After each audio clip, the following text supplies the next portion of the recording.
Well, to me, it's as a therapist, it's not up to me to decide like what you should do or not do, right? My job is to hold space for you.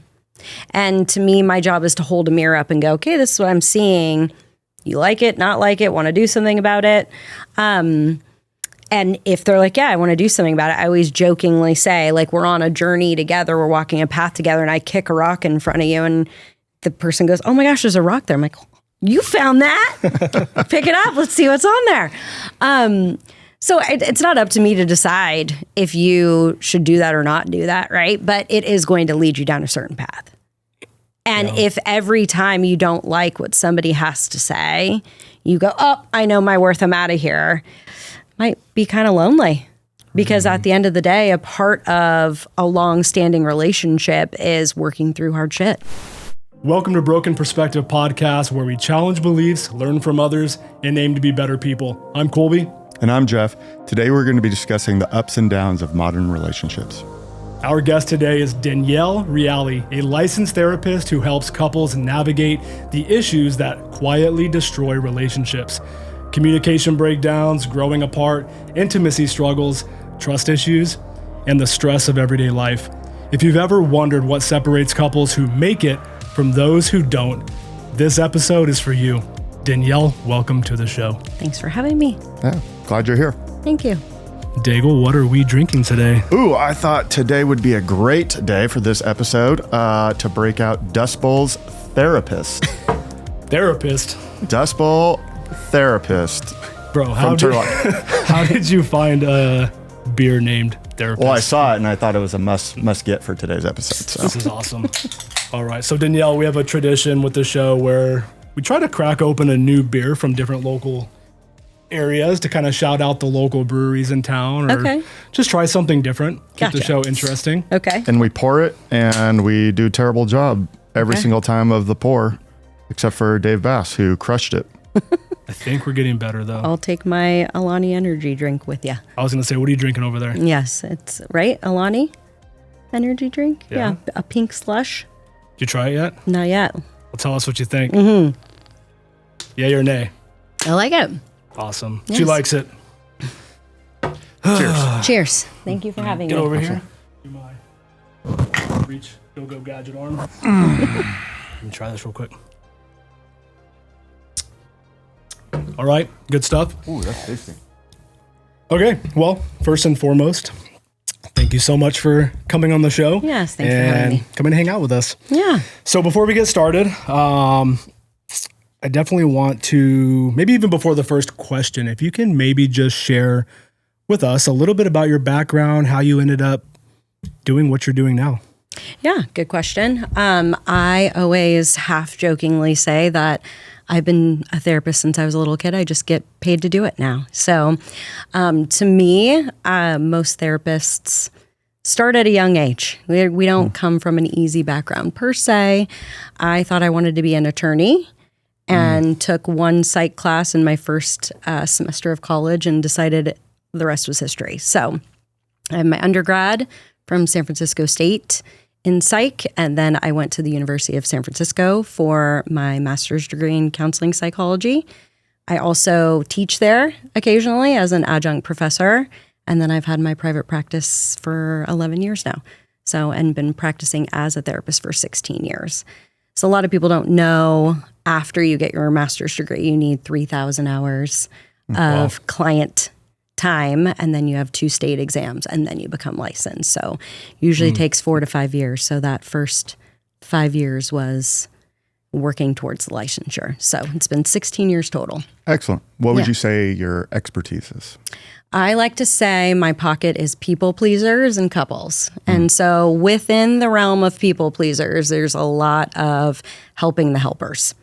So a lot of law enforcement, I'd say more law enforcement than fire, but there are some fire sprinkled in there. There's some nurse, some healthcare staff, teachers, parents, a lot of moms. But I have a growing population of men that I have seen more and more recently. And is that more unusual in traditional therapy, or is that like a trend you guys are seeing now? I mean, in my practice, personally, I am seeing an upward trend and more men being comfortable to come to therapy on their own, where I would say when I first started 16 years ago, that wasn't the case.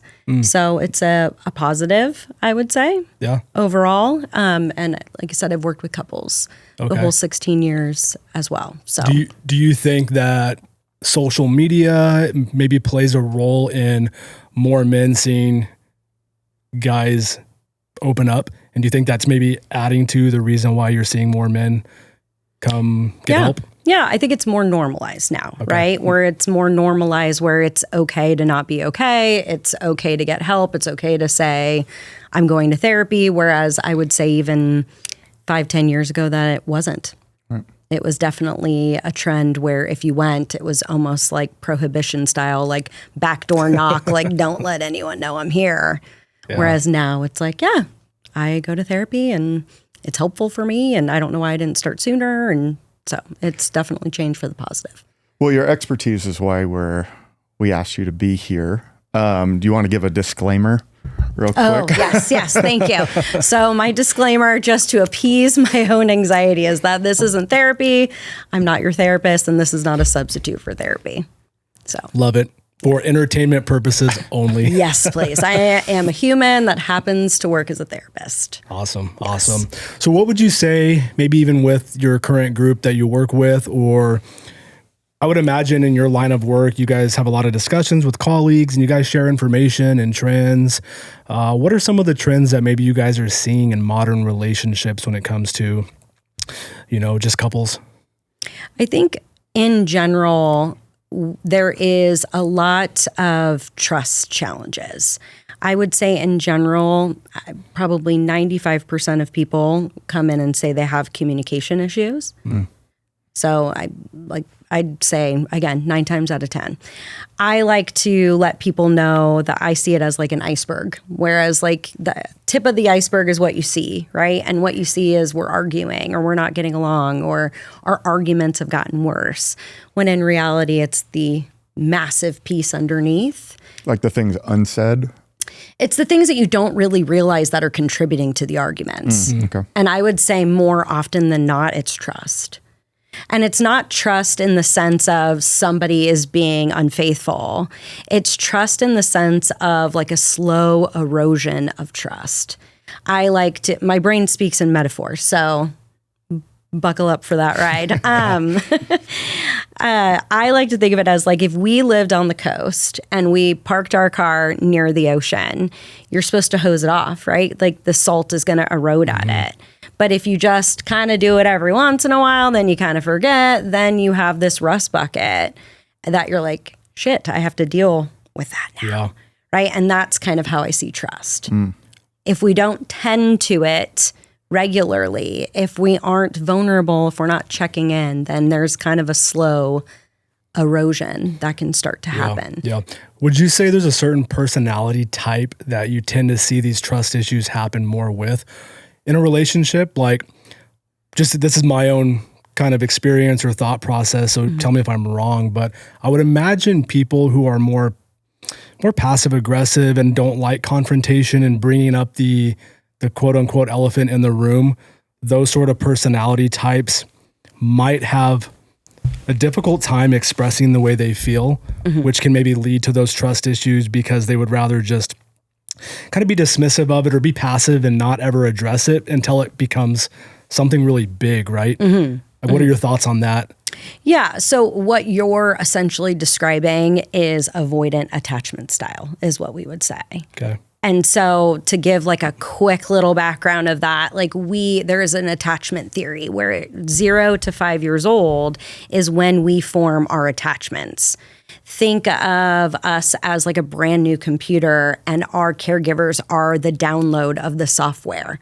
And so that is projected to be how we connect with the world and even into adulthood and in marriage later on, if we don't do something about it. And so what you're describing is an avoidant attachment type. So people, I want to connect with you. I want to be connected. I love you. I want to be around you. I care about you. And also I am afraid of conflict.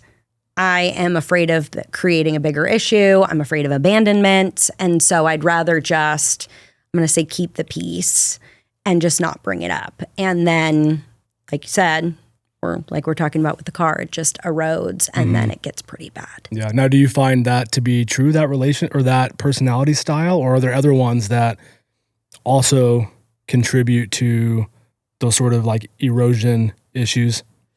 I mean, it can obviously, it depends, right? But I would say you would see, and now obviously this is not all, I'm not painting a broad brush. Sure. More often than not, we will see men be an avoidant attachment type, whereas more often than not, you'll see a woman be an anxious attachment type. And so that the anxious attachment the type is the one that's like, I can't go to bed mad. We have to work through this. We have to figure this out. And we get into these matches, what we would call like a pursuer distancer situation. Okay. So typically in the example I'm giving, wife pursues and says, we can't go to bed mad. We have to talk about this. Husband's going, absolutely not. I don't want to talk about it. I want to be over it, or I don't want to be around you, or whatever it may be. But what happens is that makes the pursuer pursue more. Okay. Right. Because I'm afraid you're going to abandon me. And so I want this to be okay. Those are the people, again, that are like, we can't go to bed mad. Yeah. So in that situation, I guess what would be your recommendation in that? Because one's wanting to talk and maybe the other one's not ready to talk. And how do you navigate that? Because I think that is a thing that a lot of relationships have, is like, we don't want to go to bed angry, but some things can't be resolved. And sometimes if you're tired, hungry, whatever, those things I think it's pretty common knowledge that those things aren't when we're at our best. Exactly. When we are dysregulated, that's when things get nasty.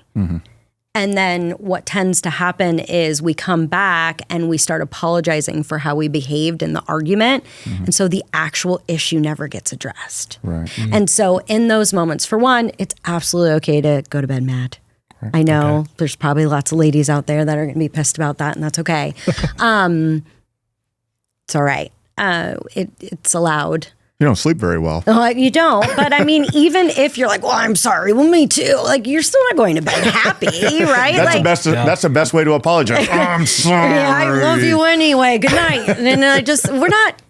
Okay, we didn't do anything there. So, Right. But you can go to bed mad. But it's better than lying or being dishonest and being like, yeah, everything's fine. Yes. Because that's making it worse and fighting for hours and hours. Right. Especially if you have to get up in the next morning and take care of the kids and you're exhausted. Like, oh, I only got 3 hours sleep. Exactly. Thanks, babe. Yes. The whole goal is to speak to someone like you would a coworker you really love. And if you wouldn't speak to somebody else in your life like that, then why would you speak to someone you love and is your person like that? And so in those moments, I always encourage couples to take a break. Like, we have to take a break. Preferably ahead of time, we already have a plan of we take 30 minutes. My rule of thumb is we really shouldn't do less than 30 minutes, and we should never do more than 24 hours. Because beyond 24 hours, like, I don't even remember what we're fighting about, and it doesn't really matter. Are you still mad? I'm not really mad. And then we just move on. But what happens is, here's another metaphor. It's like a pile of laundry. You can avoid it all you want, but it doesn't go away. Yeah. And then the next time you have an issue, not only do you have your issue, which is a small pile of laundry, but that whole other pile of laundry comes barreling through too. Because it's like, hey, remember these unresolved issues you didn't address? Right. Yeah. Here it is. Yeah. Yeah. They lie there waiting for you. Correct. So you take a break, and let's say it's 30 minutes. And now we want to be cognizant of, we're not saying you need a break, you're pissed. Right? The I and we statements are very helpful in a moment like that. Or if you have a code word that you can come up with ahead of time, something preferably funny.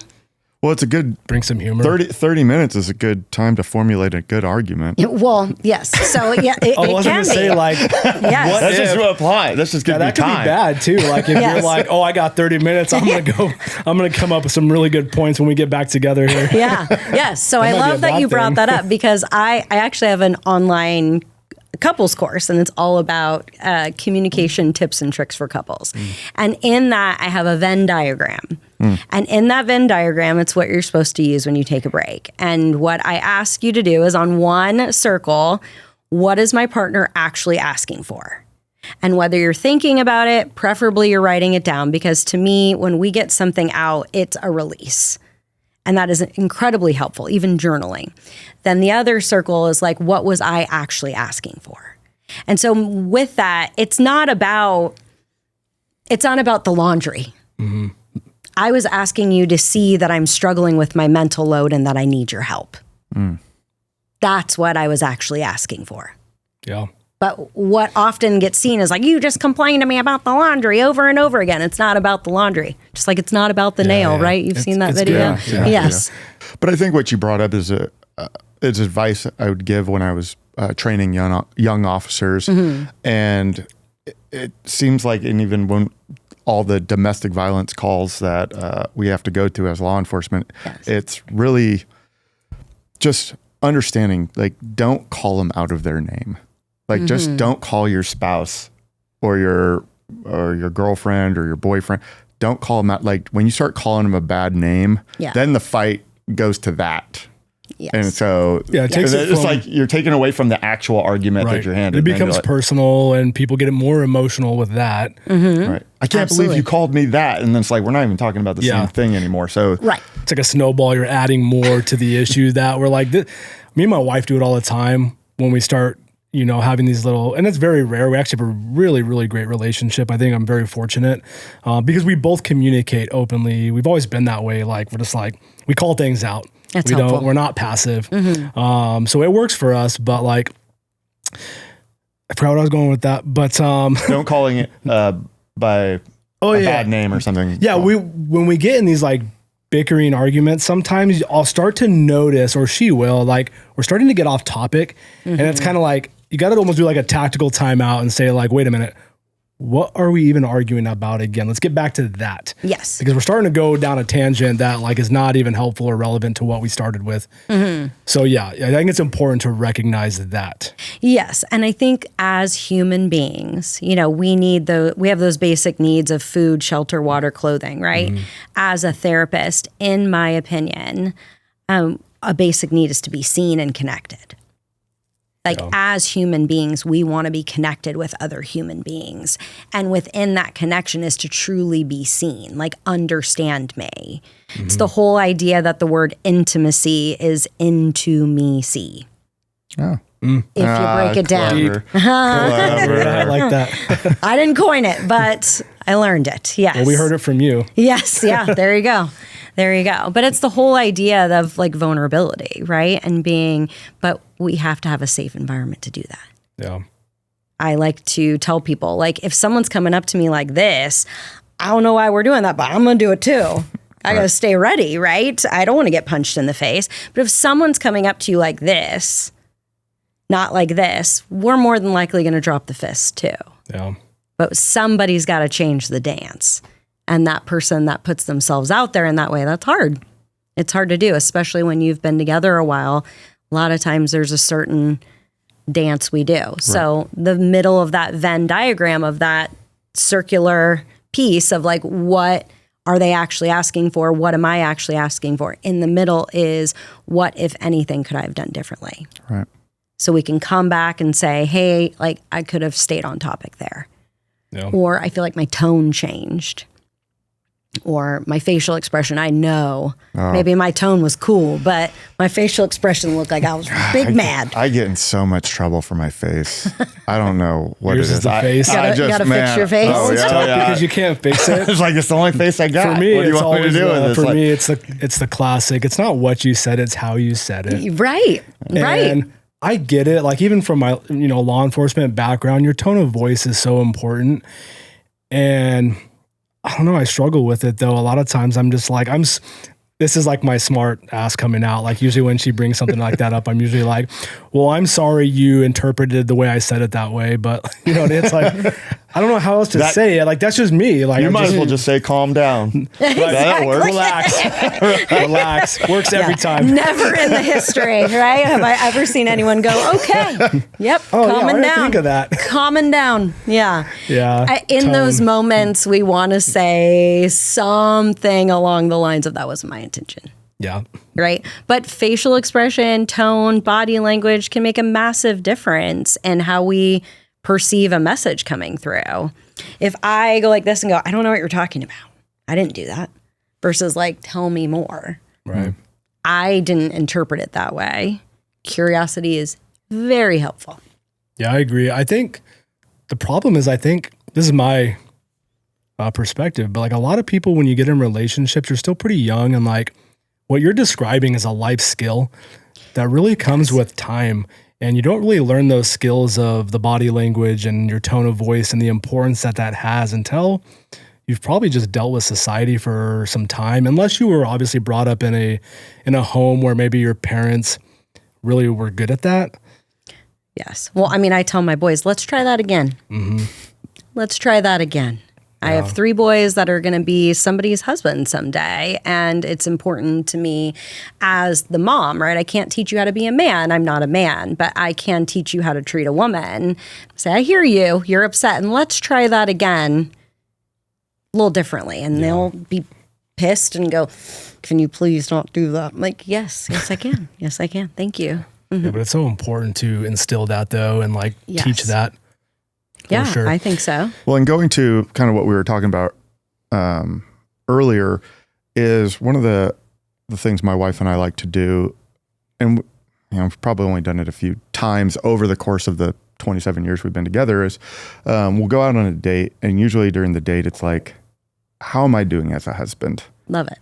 And it gives, because it's a genuine ask, like maybe I have blind spots that I don't know, and it gives her an opportunity to sit and kind of think if there's something that's been on her chest, and be like, oh yeah, this kind of bothers me a little bit. Yeah. I always have to be prepared, because the next thing is, how am I doing? And it's like, well, I didn't want to get into that. I just wanted to focus on me improving. You're doing fantastic. Everything is just rainbows and unicorns. Yeah, and then sometimes it feels disingenuous. It's like, if I don't have a thing, I was like, no, I'm really just focused on me trying to be the best husband, best father, and then just being prepared when we're both in a good mood, and being able to receive that and go, okay, and versus waiting till she's angry or I'm upset or something like that, and then trying to listen authentically during that time. So, which is far more vulnerable, and we're far more productive because we're in a space where we're not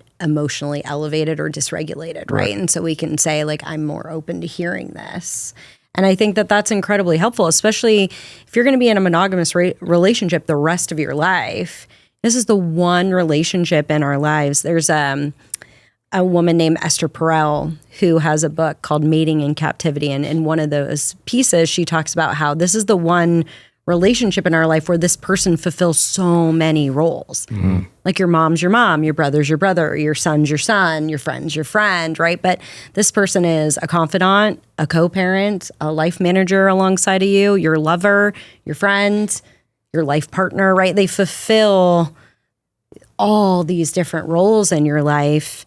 And so it makes it a little more challenging, right? Yeah, because it's almost unfair. Like, yes, it kind of is to at expect a partner to be good at all those qualities. And that's a part of it, is recognizing that we have to sometimes let things go, or we have to be okay with not agreeing on everything. Yeah, right. We just don't see things the same way.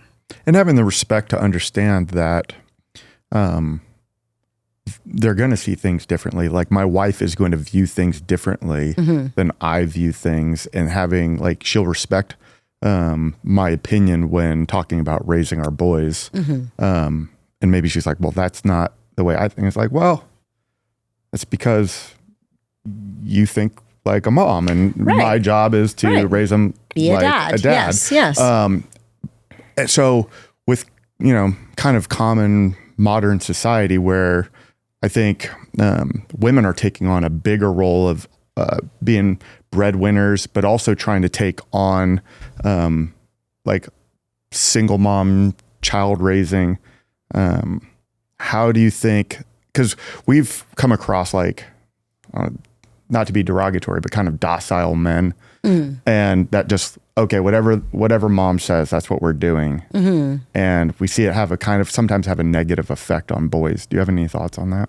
Sure. I mean, I think at the end of the day, we're all modeling how to be, right? Like how to be, again, whether that's the attachment or just like in your example, how to be a man, right? And I think as we raise children, we all often have to take a hard look in the mirror and go, do I want to do it that way? Especially when you have that mirrored back to you by them saying something to you, or your tone or your words or whatever it may be. I think we all have to kind of take a step back, because maybe some people, they're like, I like that.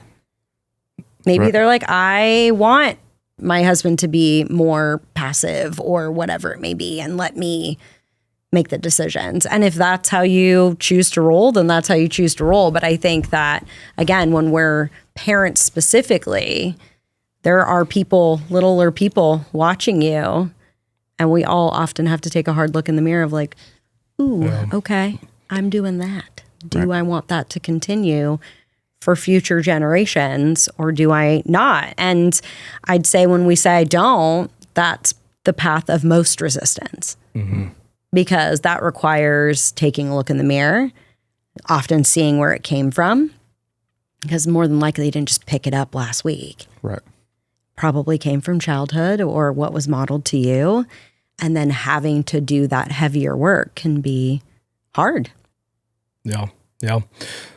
Well, talking about relationships, because I think a lot of this episode is probably going to be geared more towards longer term relationships, marriages, just because that's kind of what we have experience with. Sure. But I also don't want to leave out maybe some people who are in that different phase of their life where they're seeking out relationships and stuff. Like, what are your thoughts on the challenges of modern dating and relationships? And like, is dating really that much more difficult today than it used to be? Or are people just getting more picky?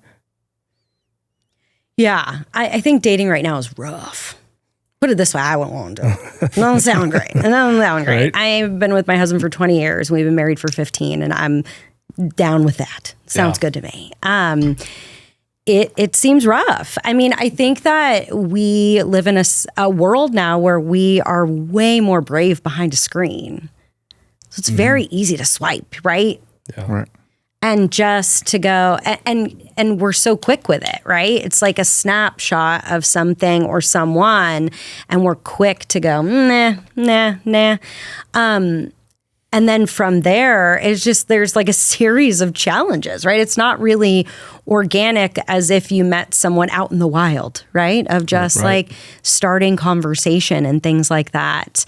So, I mean, to some degree, like, sure, pickiness, sure. But also, I mean, to some degree, I would challenge that in the sense of, shouldn't we be? If you're going to hang out with this person for the rest of your life, you should like them. But it's more of the, like, what I think is it's more of the superficial qualifiers that you see people put up front that never really give people the opportunity to show that they are a worthwhile partner. Whereas back in the day where, you know, you would meet someone not from social media, you really don't have this, like, you didn't stalk them for 6 weeks before you entered into a relationship. Yes. You really were forced to learn about them and really make a more informed decision. Yes. Whereas now it's like you can look at someone's looks and maybe just a real quick snapshot of how they present themselves and be like, no. Whereas maybe that person is actually like the perfect match for you. Right. You just didn't give them an opportunity to go and speak at a deeper level and learn about them. And so like, I personally wonder, like, if people are too quick to like disqualify people in relationships that would probably be amazing partners. Well, probably. That they just don't give the chance. Yeah, probably. I mean, but it's designed that way, really, in reality, right? Like, it's not, we're seeing a picture. And so we're basing this snapshot judgment on, and these apps are a lot of times meant for quick swipes and whatnot. It's not probably meant, filter, right? Like what you're looking for. Right. I'm sure. I don't know that. Yeah. I mean, I don't know, but I wouldn't be surprised. Most search programs, they let you filter stuff, Daigle.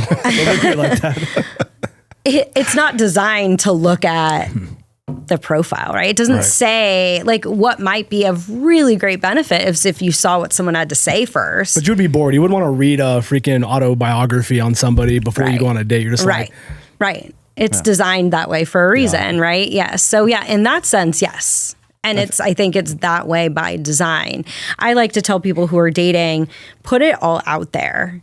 Like put the things on your profile to really make sure that whoever is actually trying to communicate with you, that they actually want to communicate with you because they like what you had to say. Right. Be authentic. Correct. Don't just hide the thing because it's going to be a disqualifier later. Correct. And then the other thing that I like to encourage people to do is, so you know the game Guess Who? Mm-hmm. Yes, absolutely. Yeah. So you know, like you want to have like the best questions to knock out as many people as possible, right? Like key one is, do you have facial hair? That's a helpful one, right? Just pro tip. But so is that a good or a bad thing? Well, no. And the game Guess Who just eliminates in the game because you eliminate so many people. I know. Is he bald? Is he? But so I always jokingly, but seriously, ask people like think about your Guess Who questions to knock out the people that you really don't want to spend time with, right? Like even if it's an off the wall question, if someone plays along, you're more than likely like, okay, like I want to hear more about what you have to say. So let me ask you this. What should some of those questions be? Great question. I think things like, I like asking questions or encouraging people, even couples that are married. Like if you won $1 million, what would you do with it? Or if you were an animal, what kind of animal would you be and why? Or if you had a superpower, what would it be? Just something that's kind of off the wall a little bit, but it makes people come out of their shell a little bit. And if they're like, oh, I don't know, it's like, well, if you don't want to play and dream, then maybe you're not for me. What about politics? That might be a good one. Recently, I've had a few encounters where I talk to people in my network and they're like, oh, like me and my significant other, we never discuss politics because we just don't agree. Mm-hmm. What are your thoughts on that? I personally feel like that would be a kind of a tough. It happens, and it happens pretty frequently, and it is tough. I think at the end of the day, if you have at least some or a good chunk of aligned values, then I think you'll be all right. Because at the end of the day, maybe we don't see eye to eye politically, but maybe we value human kindness and treating people with respect. Right. Well, what level of importance would you say that is in an early relationship? Like, let's say you're 60 to 90 days into a relationship. You're like, I generally like everything about this person. I have no idea what they think politically, though. Mm-hmm. What would you tell someone how important it is to at least have a political discussion? I say that, maybe it's a little bit loaded because I feel like to not have that could present a problem later down the road if you just kind of avoided it early on in a relationship. Mm-hmm. Because some of those things, politics can be very passionate and people could have really strong opinions that lead back to their moral beliefs and their worldview. Right. And so what would your advice be to someone who's early in that like first 60 days of a relationship where they really like someone, but maybe they haven't had that discussion yet? How should they approach it? I think having hard conversations is important. And so whether it's about politics, whether it's about parenting, whether it's about religion, whether it's about how much family involvement we want in our lives kind of thing. Because like at the end of the day, to me, politics are really like we align with certain values, right? And some people aren't incredibly political, right? So if somebody is like, I don't really value that stuff, but I do value these things, then we talk about those things, right? So it really, I think, depends on how important that is to you. So even the topic of being a parent, right? If it's really important for you to have kids, then you should have that conversation. Because I think that that's where we run into some snags with people that are dating is because we're just so excited and I just really like you and you make me feel good and I like how I feel when I'm around you. And so then we can kind of ignore some of those harder topics out of fear that it's not going to go well or that you're going to say things that I didn't think you were going to say or that I don't like. Well, it will upset the other person and then you get not all the warm joy feelings. You get something negative and you're like, oh, this might be a deal breaker. Exactly. Because it is, I mean, it's funny that comes up because my wife and I were together almost 20 years and we never talked about politics. Mm-hmm. We talked about things that we value and our belief system.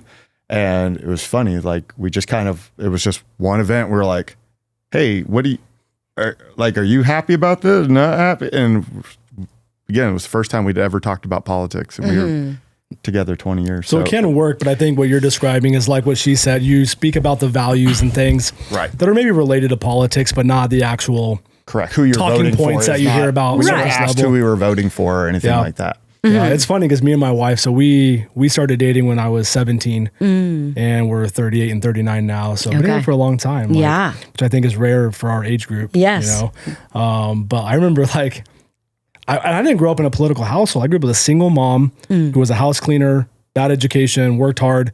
We really didn't talk politically. Like everything looking in at my upbringing would say like, oh, he's probably for sure like a Democrat. We were on welfare. It was the opposite though. Like my mom was very driven to be independent and get off of that stuff. And like, you know, you should pull yourself up by your bootstraps and all that. But we never spoke politics. Never. But like the second date me and my wife had, we actually were like talking politics. I was like 17 and 18-year-old. So stupid. Looking back, I'm like, why? It's deep. Shit. Yeah, real freaky. Yeah. Yeah, you want to get wild with me? We gotta talk politics. Got deep quick. Yeah. It was funny though. But like, you know, it wasn't anything crazy, but it was just like, it was kind of like ideas. Like she went to a Catholic school. I went to a public school. Sure. And so like I asked her questions about that, which I think naturally led to some of those like moral worldview questions. Yes. You know, how do you feel about certain things? And I guess for me, it was nice because I already knew where she stood on most things early on versus like, I feel, and again, it's just my experience, but I feel like it'd be weird to like go 10 years or so and not know like which way someone votes.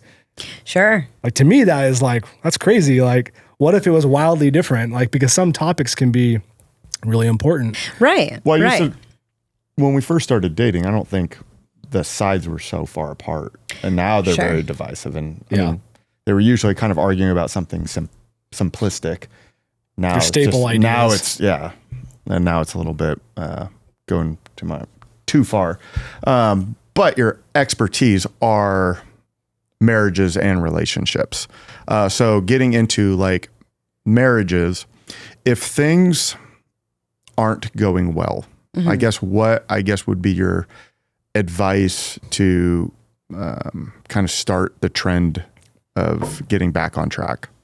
So just from a therapist perspective, I always find it incredibly beneficial when we don't come when everything's on fire. Right. Really helpful from the therapist perspective. If like, because a lot of times people, like, if you actually look at it, like the statistics for couples therapy is actually pretty garbage.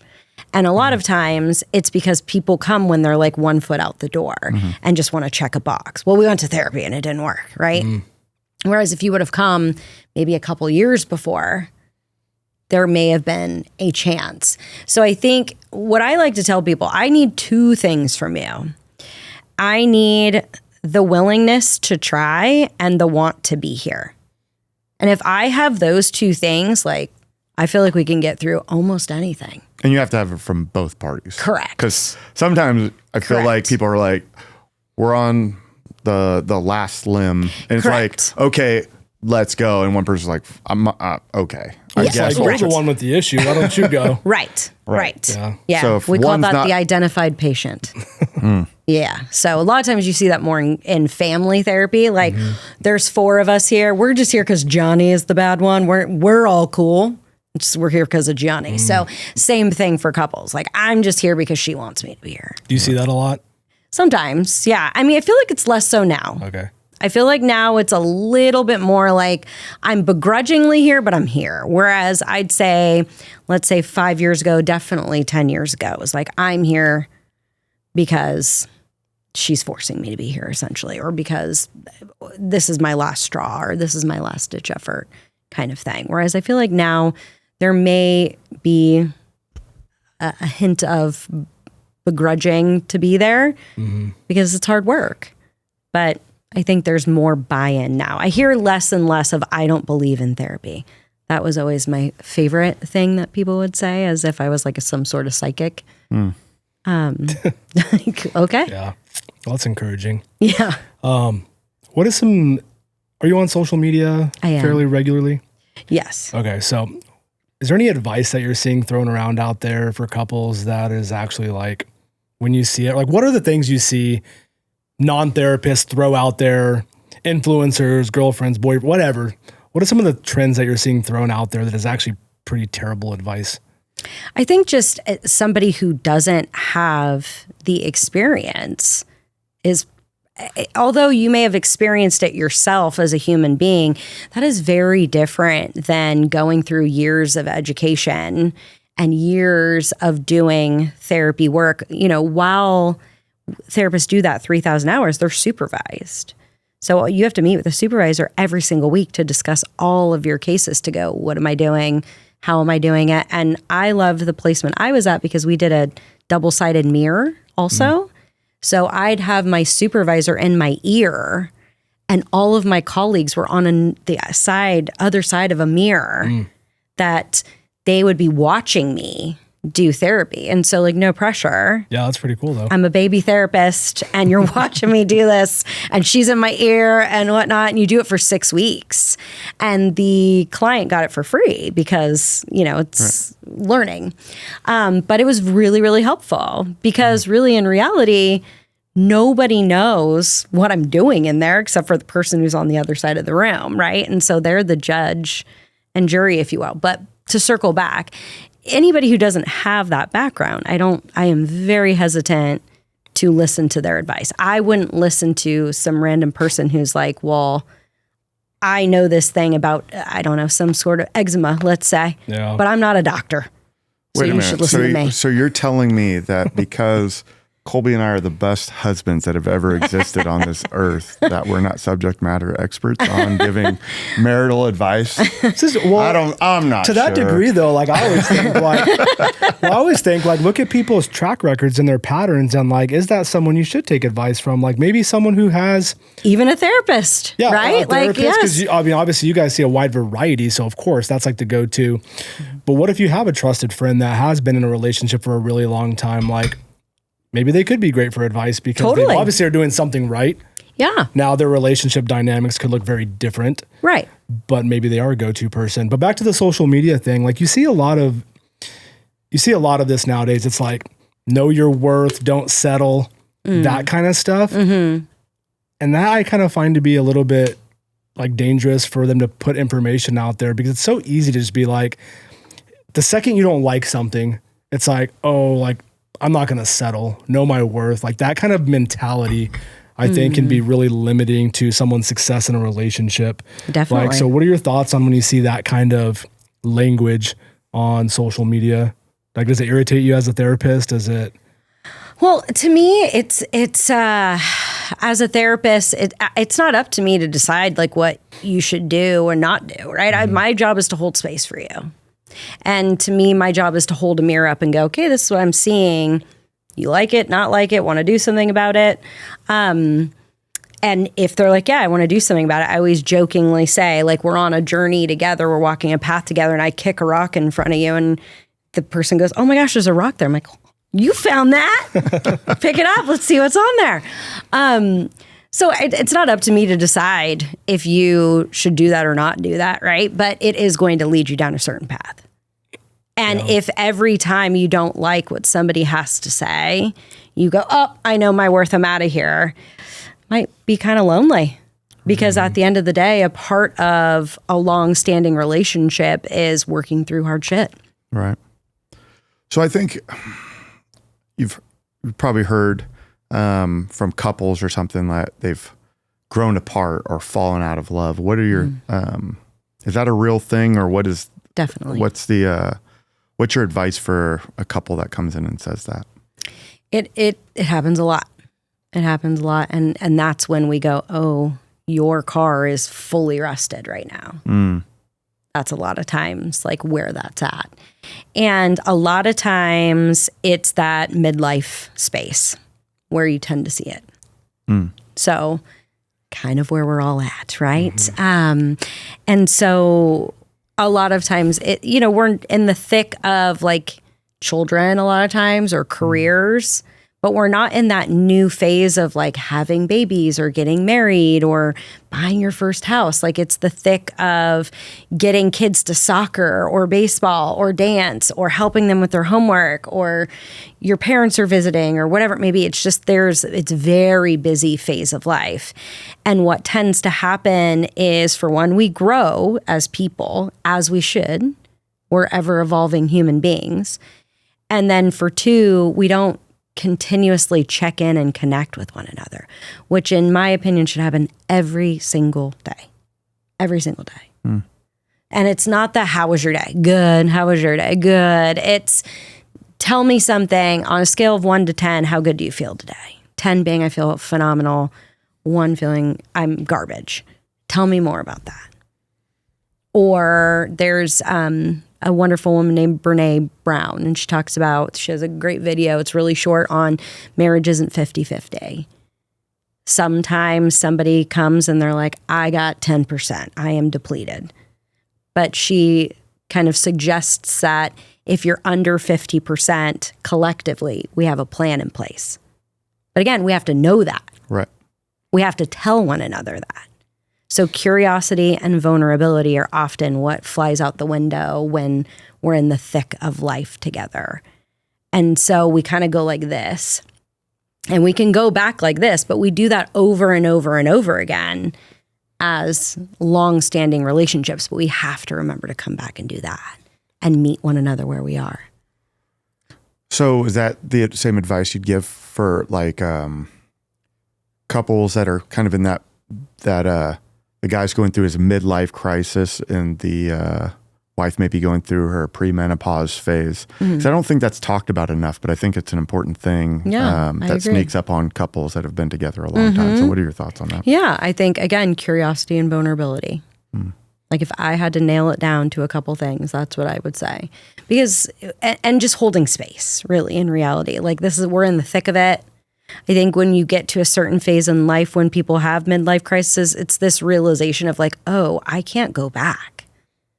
I'm never going to be 17 again. I'm never going to, go through college again. I am now going this way, not that way. And there's this realization, an existential moment, if you will, where it's like, oh, did I do it justice? Yeah. Did I do it right? Do I regret anything? And almost this like wanting to grab hold of it and go, I have so much time left. And obviously, depending on what you believe, we have one chance to do it. And so I think it kind of hits you a little bit. And then I think there's not enough support. I think there's more talk about perimenopause, but there's not, it's gaining traction, but it's definitely not enough. Because that can be a wild thing. It can be a wild ride for everyone. Right. Yeah. Right. That's a significant hormonal change. Right. Somebody called it cougar puberty. That's good. Right. Yeah. And so it's like it right, and not her doing, right? Whereas Correct. like she just is going through it, right? I would equate it to you guys have gone through with your wife's pregnancy, right? And sometimes that's a wild emotional ride, or even a physical ride. But you talk about it in I think it's very common. People are like, oh, yeah, she's pregnant. She's going to ask for some weird thing. Right. She's going through. And people are like, okay, we get it. Husbands are like, yeah, I'm excited, but okay, I'll deal with that. Right. But they don't talk about the second part. Yeah. And you're like, okay, well, how do you navigate that world? Right. I think it's really getting to know her where she's at as she's getting to know herself where she's at. Right. And same for him if we're talking about like a midlife crisis, 100%. right? Like what is coming up for you? Why now? Why is this a struggle now? Like what has triggered you? But again, that's curiosity and vulnerability again. And both parties have to be willing to do that. And key piece is we have to have an emotionally safe relationship to do that. Right. If I feel like you're going to use this against me the next time we have an argument, I don't want to say absolutely anything to you. Mm-hmm. So that's, we have to have that first. We have to know that we can talk and it's safe to do so. And then when we do, again, curiosity and vulnerability, I think, are two huge ones that can help tremendously. And when we hold space, it's like today I feel I don't like everybody. today I'm a cactus. Don't come near me. Don't talk to me. Don't take anything I say personally. I'll say that sometimes at my house. Like, I don't know why I'm mad, but I'm mad. And I think everyone should give me some space. And don't take it personally, but like, I'm big mad and leave me alone. And everyone's like, hey, okay. Copy that. Yeah, exactly. But it's so good that you communicate it though, so Yes. people are aware. And that's the missing piece, I think, for a lot of these issues is like you alluded to in the beginning, is that communication component and maintaining a high degree of curiosity and willingness to address these things. And I think when people, again, like you said, go too long with being quiet or passive and yeah, you see these issues. And sometimes it's not their fault, right? Sometimes it's just, again, that busyness Busy of life. Yeah. And then it slows down a little and you're going, oh, I don't even really know who you are. Yeah. Or even who you are now. And so it's really kind of taking the time to, again, come back together and figure out who we are and how we make it make sense. So in long-term relationships, whether it's 10, 15, 20 years, what do couples normally stop doing that, maybe make them grow a little bit further apart? Yeah, I love that question. I think it's the curiosity for sure, because it's like we just assume. I know them. I've been with them 20 years. I know that about them, right? We just assume when, again, we're ever evolving. But I also notice we don't play enough. Just playfulness. Like just come up and poke you or dance in the kitchen or go stand out in the rain together, whatever it may be, just playfulness. I saw something, speaking of social media, just yesterday on social media, but it was talking about like the opposite of like moving through trauma isn't healing. It's movement, it's playfulness, it's being alive, it's just experience. And I think that we kind of lose sight of that too. And a lot of times it's in that thick of life too. Like I don't have time to go cannonball in the pool. I don't want to cold plunge with you this morning, right? I got to get to work kind of thing. Whereas we let things that at the end of the day don't really matter. Yeah. When like they're a bid for attention. Yeah, I like that thing. I think my wife would say I play too much.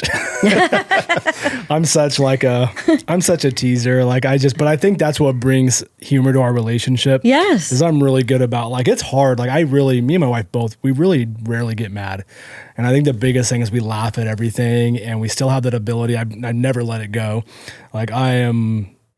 I don't know. I think I definitely lean towards the side of playing too much sometimes. It's like, hey, can you be serious for a second? Sure.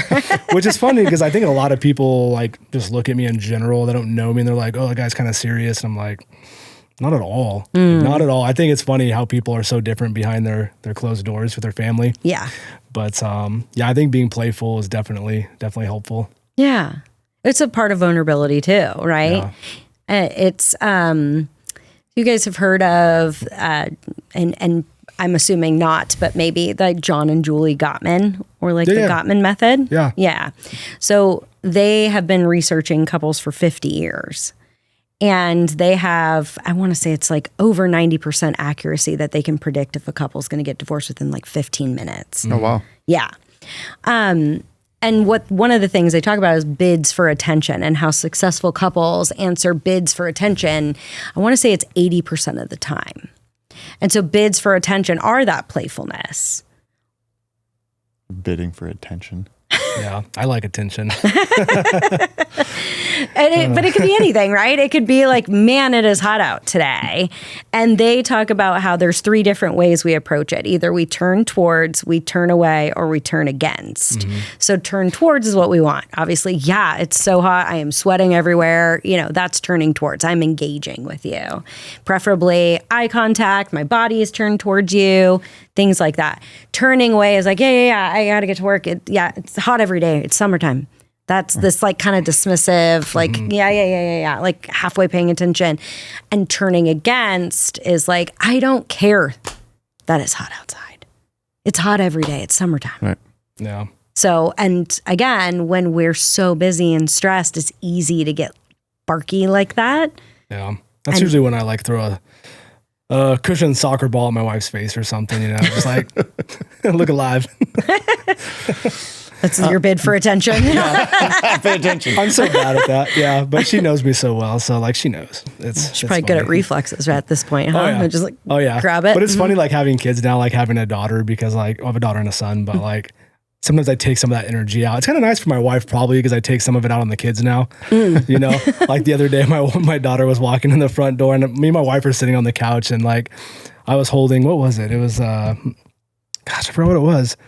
Whatever it was, I was like, I'm going to throw this at Julie's face right when she walks in and nailed her right between the eyes as she walks in.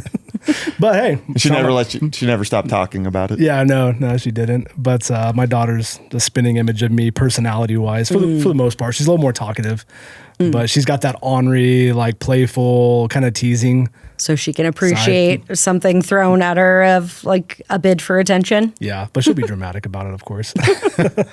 Yeah. Now, one of the things that my wife and I made it a point to is when we had kids was to make sure that our relationship was the priority. How many people would you say, is it common in your field to have people coming in and where all their time and energy gets 100% invested in the children and the relationships gets lost? Yes. And how do you guide them through that? Yeah, I think that happens more often than not. And, you know, if you think about it, I mean, even the way how much a baby changes in the first year of life, right? You come out and you look like a little old man that can't hold up your own head to like walking, right? Yeah, right. But by the 1 year, they're usually walking, right? And they have a full wardrobe change 4 times over that year. So your attention goes into helping this person who depends on you for survival. Well, as we had our doctor say early on, it's like, okay, now that they're moving, they're going to try to commit suicide 1,000 times a day. And it's your job to prevent the suicide attempts by your toddler. Right. And so like, how do we have a deep conversation together when like he's standing on the coffee table? Right. And so it's challenging, but you have to get creative, but we have to know that it's there too. Right. That's the advice I would give is I've seen couples really struggle when, and you know, it's usually the mom that goes 100% into the kids are the everything, the sun rises and sets, and it's like, and then usually the husband gets kind of pushed off by the wayside. And so I would encourage people to like talk about that. Like, you don't always get to choose how your kids, how they come out and their personalities, whatever, but you chose this person. Make sure that you guys stay the priority. Your relationship stays the priority.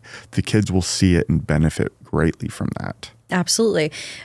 Key piece though is like preferably in that example you're giving, I would want husband to be vulnerable and say, hey, I get that you're in the throes of motherhood and this is new to you, or it's new that we have 2 now or 3 or whatever it may be.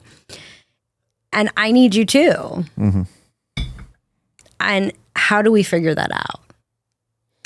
Right. I know it's challenging. I know we're pressed for time. Maybe we don't have family around or childcare help, but like maybe after kids go to bed, or maybe before they wake up, maybe we try to do lunch together. Maybe we have, you know, a lot of times there's a lot of moments where I've really encouraged men specifically, put a reminder on your phone and call her, text her. If you need a reminder on your phone, use technology. It's no excuse to your advantage, right? Yeah, like use it to your advantage to where check in. Like it doesn't have to be 4 hours. We got to roll with what we got. Oh, the I'm thinking about you, love you text. Exactly. Money. Exactly. I actually have a box of cards under my office, or my couch in my office, specifically for usually men. They're all blank. And so when they're in a rough spot, I'm like, let's get a card out for you and you can take this home and you just won, right? Like you're going to look like the hero. You didn't have to go to the store. You didn't have to think of it and write whatever you want in it. But I always keep it stocked to where like you can grab a card anytime. Yeah, that's awesome. That's awesome. So this next question, it might kind of ask you to give into some generalities, but we ask this because you have experience. Sure. With both sexes, men and women in relationships. Are there any general like things that men misunderstand more often about women and vice versa? Yes, I think that happens quite a bit. Whereas men tend to be very literal. Like, you told me to do the laundry. And yes, she did tell you to do the laundry, but a lot of times it's the mental load that we're missing.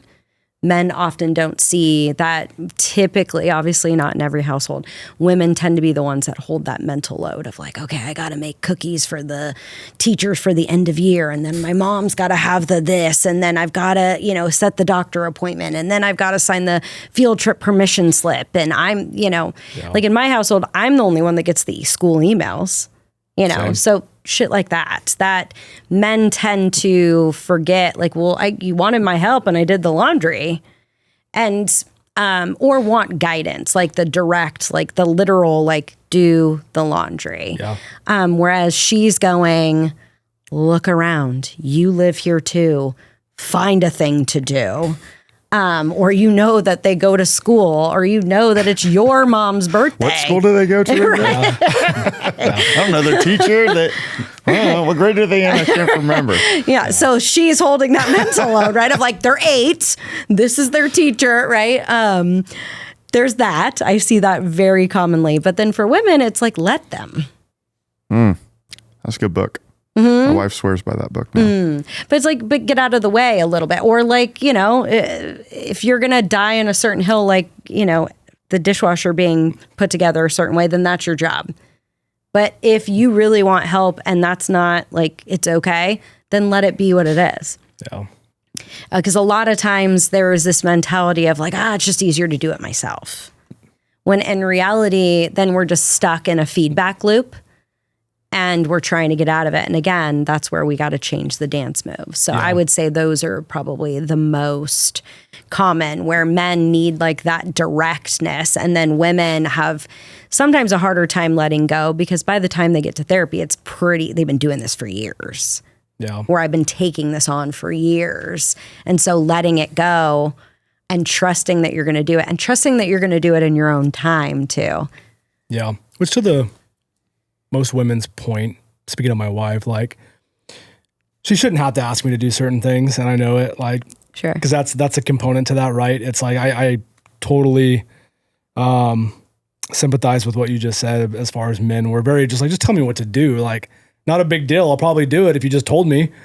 But instead, you go through these vague, different, like, backdoor ways of saying things that I don't really process. When I'm like, could you just tell me exactly what you want? It's kind of like the movie The Notebook. It's the movie The Notebook, right? When they're arguing, it's like, what do you want? What do you want? It's like, just say it. Right. What thing would help you the most? I'll do it. Yes. Right. But what that's saying is, I need you to manage me too. Yeah. Right? Like, I need you to manage me too. Which they don't want to do because they're already managing the kids and everything else. Right. And so it's like, right? Like, that's just going to send her over the edge. And so, because you're a grown adult. Yeah. Right. And so I think that happens more often than not in just, again, the thick of life, even in those earlier years. Right. Like, especially if we're talking about mom's breastfeeding. So she's the one waking up every, all hours of the night and things like that. It just is easy to have that snowball. Fair. What things, I don't know the exact way to word this. Do men or women, you have to tell them that they really don't want to hear? That they're a part of the problem? Yeah. Especially when somebody perceives that it's like, again, like, this one's the identified patient, not me. I'm just coming in here so you can tell them that they're the problem. Because a lot of people see me as like a referee. I am not a referee, and nor do I want to be a referee. I like to remind people, which is very much the case. If somebody comes to me individually, that is my client. But if there's a couple that come to me, your relationship is my client. So it's my job to point out when one of you is messing with my client. Right. And so we each contribute. So I like to remind people, even if you say nothing at all, that's still a choice, and that still contributes to a dynamic. Right. So people don't really love that. because then we want you to tell me I'm right. Exactly. That's what I'm paying you for. Tell me I'm right. Exactly. That is really, really hard for people to hear.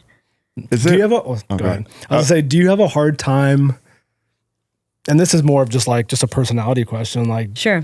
And maybe you've grown better through the years, but like, do you have a hard time? Like when you see an obvious, there has to be some situations where you're like, that's obviously wrong. This is right. Like, how do you address that? Or do you have a hard time addressing that with the couple and saying like, look, this person's right? Do you ever say that? I mean, it really depends on the therapeutic relationship, so like if we've been connected therapeutically for years, obviously the way I speak to you and the way I connect with you is going to be different than someone who is 2 sessions in. Yeah. So a lot of times I like to say, hey, this comes from the most loving place possible. And like, you're screwing it up. Straight up. But I do tell people over the phone, like when the initial consultation, like I am very direct, and that is not a fit for everyone. And that is okay. It is perfectly fine if you want someone to hold space. Just give empathetic statements, totally fine. And by the end of session 1, you will know if I'm a fit for you or not. And I like to tell people, I'll carry the heavy stuff with you, but you got to hold up your end. I can't want something for you more than you want it for yourself.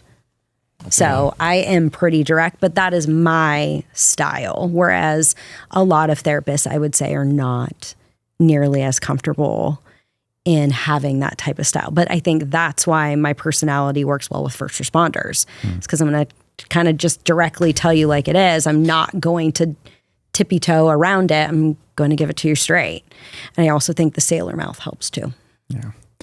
Do you have a situation where maybe you see like one half of the relationship for, let's say, a year, and they're like, hey, well, I'm going to bring my spouse in, and maybe what they portrayed individually was not what you saw on the other end of it?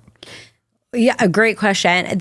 So technically, like we're not, so if someone wants to come in, I like to say as like a guest star, like for one session, you can do that. And that could be a parent. I only see adults. So it would be, so if you're struggling with your sister and you want to bring your sister in, she could come in for one session as like a guest star. Who would want to do that? I have to be in the room with my sister for longer. Right. So what you're saying is somebody who's been seeing you has been talking so much shit that they're inviting you in to enjoy the shit show, and person's going to participate. Well, and this is why, like, ethically, we're not allowed to do that. Okay. Like, you aren't ethically allowed. So my rule is always 2. If I've seen you twice, like, we're in an individual therapeutic relationship now. Because at that point, it's not fair to the other person. Right. Like, I am going to naturally lean your direction because I've heard way more of the story, right? And it's not fair to that person who's coming in as a guest star. Yeah. So that's why we aren't allowed to do that. Okay. You can go from couples therapy to individual therapy if both people agree, but we can't go the other way for that reason because we started off with the therapeutic relationship only with one person. That makes sense. Yeah. So we're not. Because that would be fucked up. Yes, exactly. Exactly. I wouldn't want to do that. Yeah. I feel like you're being thrown to the wolves a little bit. Right. I bet. Yes, absolutely. Tough. So we're not allowed. And again, for good reason. Yeah. The ethics are there for a reason. So I guess going into, Colby and I have spent years as first responders, and you work a lot with first responders. Tell me kind of what led you into working with first responders. Yeah. So my dad was a medically retired chippy, so early years cadet, and then turned private investigator for the entirety of my life. And so he had all those beautiful character traits of a first responder, as well as both of my uncles being career cops as well. So I was around it quite a bit to where it felt like a very natural fit to kind of roll into working with first responders, but again, specifically cops. I am happy to help fire. I think there's just a typical or a affinity a little bit more for law enforcement because it's just more familiar to me. So with law enforcement, One of the things I don't think that is communicated or is taught enough is about being the spouse of somebody who's involved in law enforcement, working with first responders. What would you say what would be some important information for wives of first responders? I think trying to hold space for them and recognizing that there are times it's unfortunate, when I was talking earlier, like saying where we're at, right? I am prickly today. I don't want you to take anything I'm saying personally. I need some space. First responders aren't typically very good at that vulnerability. And so we're fine. We're allowed to be fine and angry. Fine or angry. Right. So I typically, yes, I do help the spouses of first responders, but a lot of times I'm helping the first responder. So I'm on the other end where I'm saying, you have to tell her how you feel. Mm-hmm. You have to tell her that it was a rough day. You have to say, I'm at a 2. Right. You have to say, I need 30 minutes. So I think it's on the other end, it's like allowing that, right? Giving space for that, or recognizing that sometimes it's not going to go exactly as planned. Whereas like, okay, it's obviously a rough day. But again, preferably the first responder is saying that. Well, because they don't know, right? They don't know what day you just had unless you communicate that when you get home.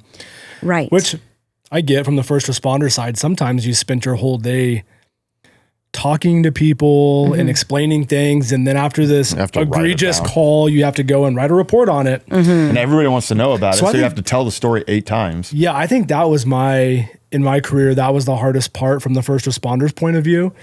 In going home was that my mindset, and maybe this is for the wives at home or spouses of first responders that they could benefit, hearing it from me. Sometimes after explaining what I just did 1,000 times before I even leave shift, again, you're dealing with it on the call. You're probably explaining it to your supervisor or your partner. Then you're writing it on an arrest form for the jail. Then you go to the station. Then you write your report on it. And then someone asks you, hey, how was that call? And then you tell them about it. By the time you get home, the last thing you want to do is say, hey, honey, like I just got done doing this call and explaining it. Mm-hmm. To me, it was kind of like, I don't want to talk about it. Like, I want to talk about anything other than that, or just not talk. I'm just tired of talking. Right. You know? But the preference is that before you get to that space, it's your day off, and we have a plan of, again, it could be that 1 to 10 scale. It could be like with fire, we'll use that, like the fire colors, right? Yeah. Of like, I'm red, it's not good, stay away. But that they know that. And so then it's like, oh, okay. Like I can speak to my job specifically. I can't even talk about what happened in my day. I cannot, it could have been screwed. It could have been so hard because people don't come because they're like, hey, I'm doing really great and I really want to tell you about it. Right. We're in a rough spot and I'm doing that 7 times over in a day. And so when I come home, I'm like, and often what I will say is like, I help people make decisions all day long. Like I don't even want to make a decision of where we're going to dinner. If I want that for dinner, I can't do it. I can relate to that. Yeah, right. Yeah, it sounds relatable. And so I think I had to life coach everybody today. Yeah, so I think that would be important for spouses of those in law enforcement or these type of professions is like when your sole job is to help people make decisions and solve problems. Right. The last thing you want to do when you get home is solve another problem. Right. And it's not that you don't care, because I think that can be, from the other perspective, it could be like, well, you just don't care. Like you don't want to be involved in these decisions. And it's not that I don't care. It's that I'm just exhausted from making decisions. Right. I don't have any care left in my tank today. Right. So maybe a couple days off, then I would probably start caring again. Right. But not realistic, right? Yeah, it's not that realistic. I genuinely don't care. Right. But not realistic to have a couple days off, right? Sometime, or even off from making decisions. So let's just like, if we were to stick with that example and let's just say we have to tap in. Yeah. Give me 30 minutes. I'm going to attempt to regulate and then I'll come back and do the best I can. Can you make the decision about dinner?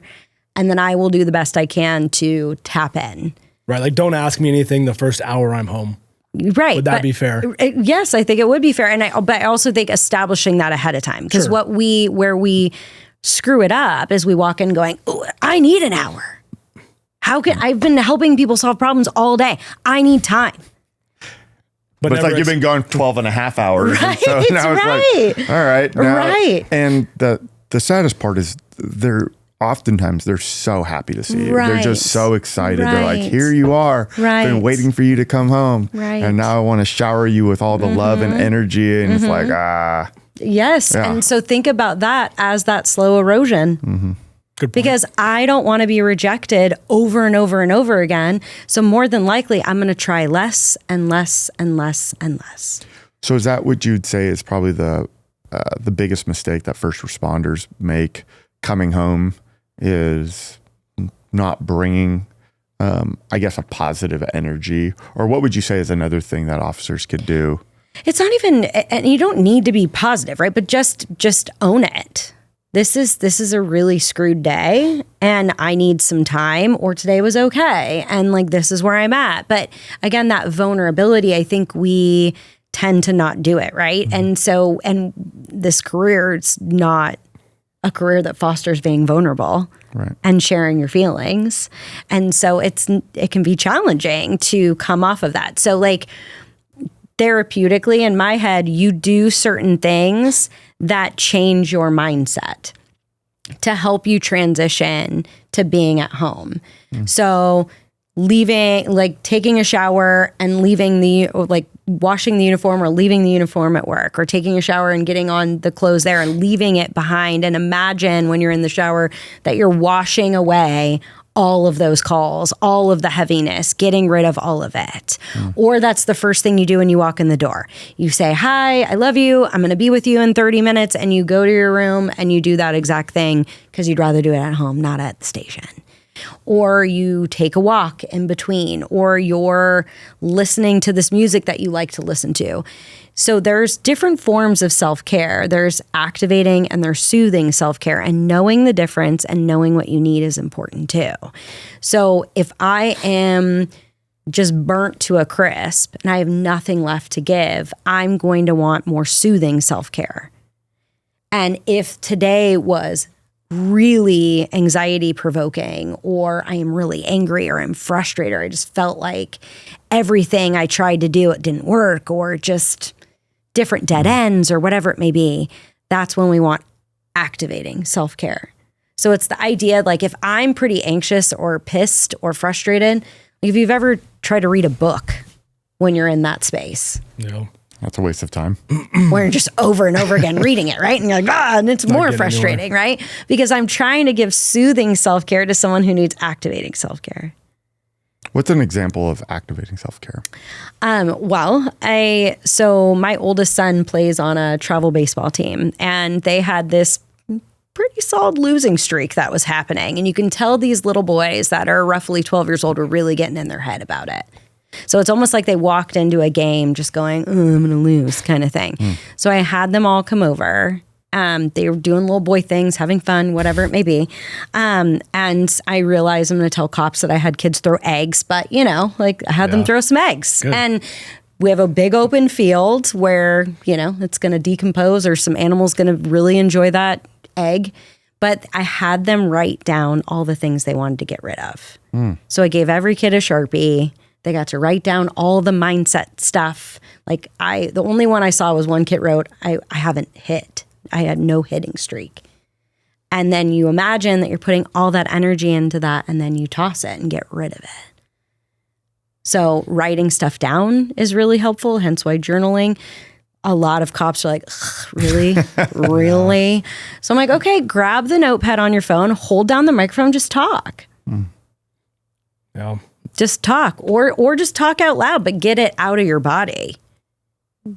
Get it out. Or breaking stuff that's appropriate to break. Yeah. Yeah, right? So it's like, if I'm going to go to the dumps with this old dresser, just, take a hammer to it before you do. It's got to be broken down anyway. Why not? Yeah. Good healthy ways to destroy stuff. Correct, yes. Office space scene with the printer. That's a thing, though. Right. There's punching that thing. Yeah, they have those now. They're called like rage rooms. Yes, yes, right? exactly. You can just go and rage. Exactly. I have often recommended people to go there. Yeah. And I often remind them, though, if you start bawling after you've broken a bunch of things, that makes absolute sense. It's a sign you needed that release. Exactly. Yeah. But really, in reality, that was the primary emotion was sadness, probably. Oh, yeah. It was like masked with a lot of anger in there, layers of anger, because that's appropriate for men and particularly first responders to feel. I think it's a great idea. It's one of the things that I thought about years ago. One of my buddies asked me after one of the numerous mass shootings, they're like, what can be done? It's like, I don't want to hear about gun control. I don't want to hear that there's nothing that can be done. And so that was my idea that I responded to. I actually gave it a good amount of thought. I was like, well, where is a good amount of a release for men or even women that have just like, they're just angry. Like some people can come back from the military and they're like, okay, I was in combat, and okay, that's where I felt alive. And that's where I felt like I was at my best. And that's what they're built for. Like thousands of years ago, they would have been, the elite of the tribe or whatever, because they're the nomadic, like, let's kill them all.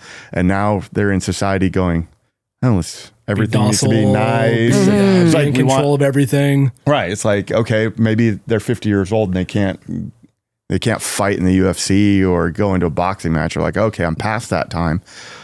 Where do I get a release of the rage or the anger that I feel? Because everything makes you look like a psychopath. Well, jiu-jitsu is good for that, right? Jiu-jitsu is a good one, but I think not that it's new, but it's becoming more of a newer thing. But I feel bad for the people that's like, okay, yeah, just going and punching walls is not okay. Everybody's going to think you're a psychopath. Yeah. So I am glad that they came up with something because some people probably really, really need it. Yes. Get that. Well, everybody needs a different style of release too. Like what is good for you may not be good for you and may not be good for me. Yes. Like or even the variety. So maybe that could be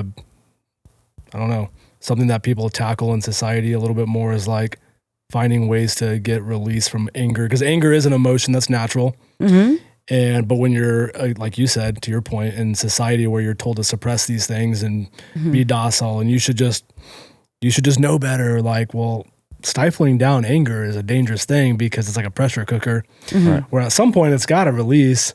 Right. And depending on your mental state, what that release looks like is kind of scary. Like, well, not only that, but we tend to overlook how that comes out physically too. Yeah.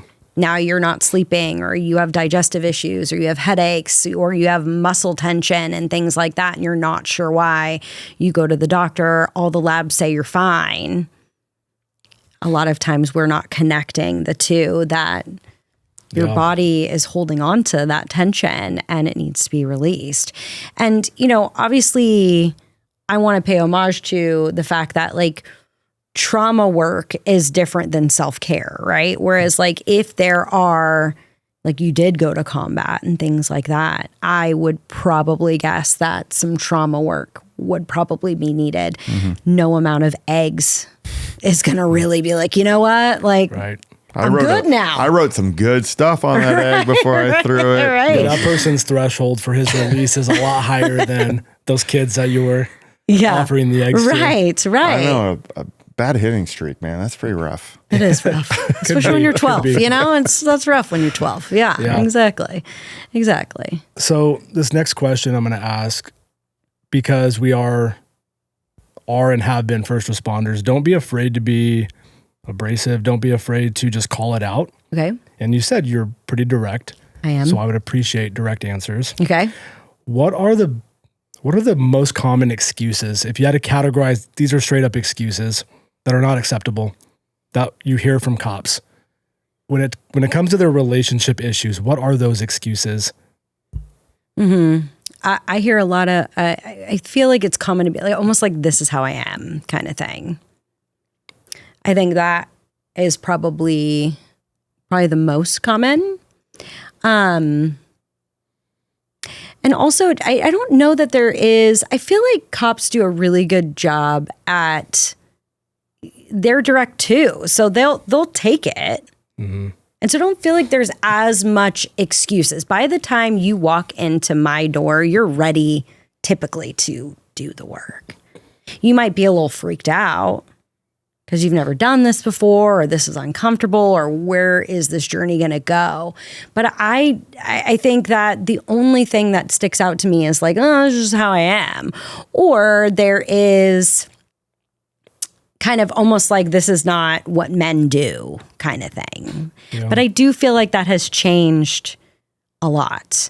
What do you think about blaming it on the culture of police work, though?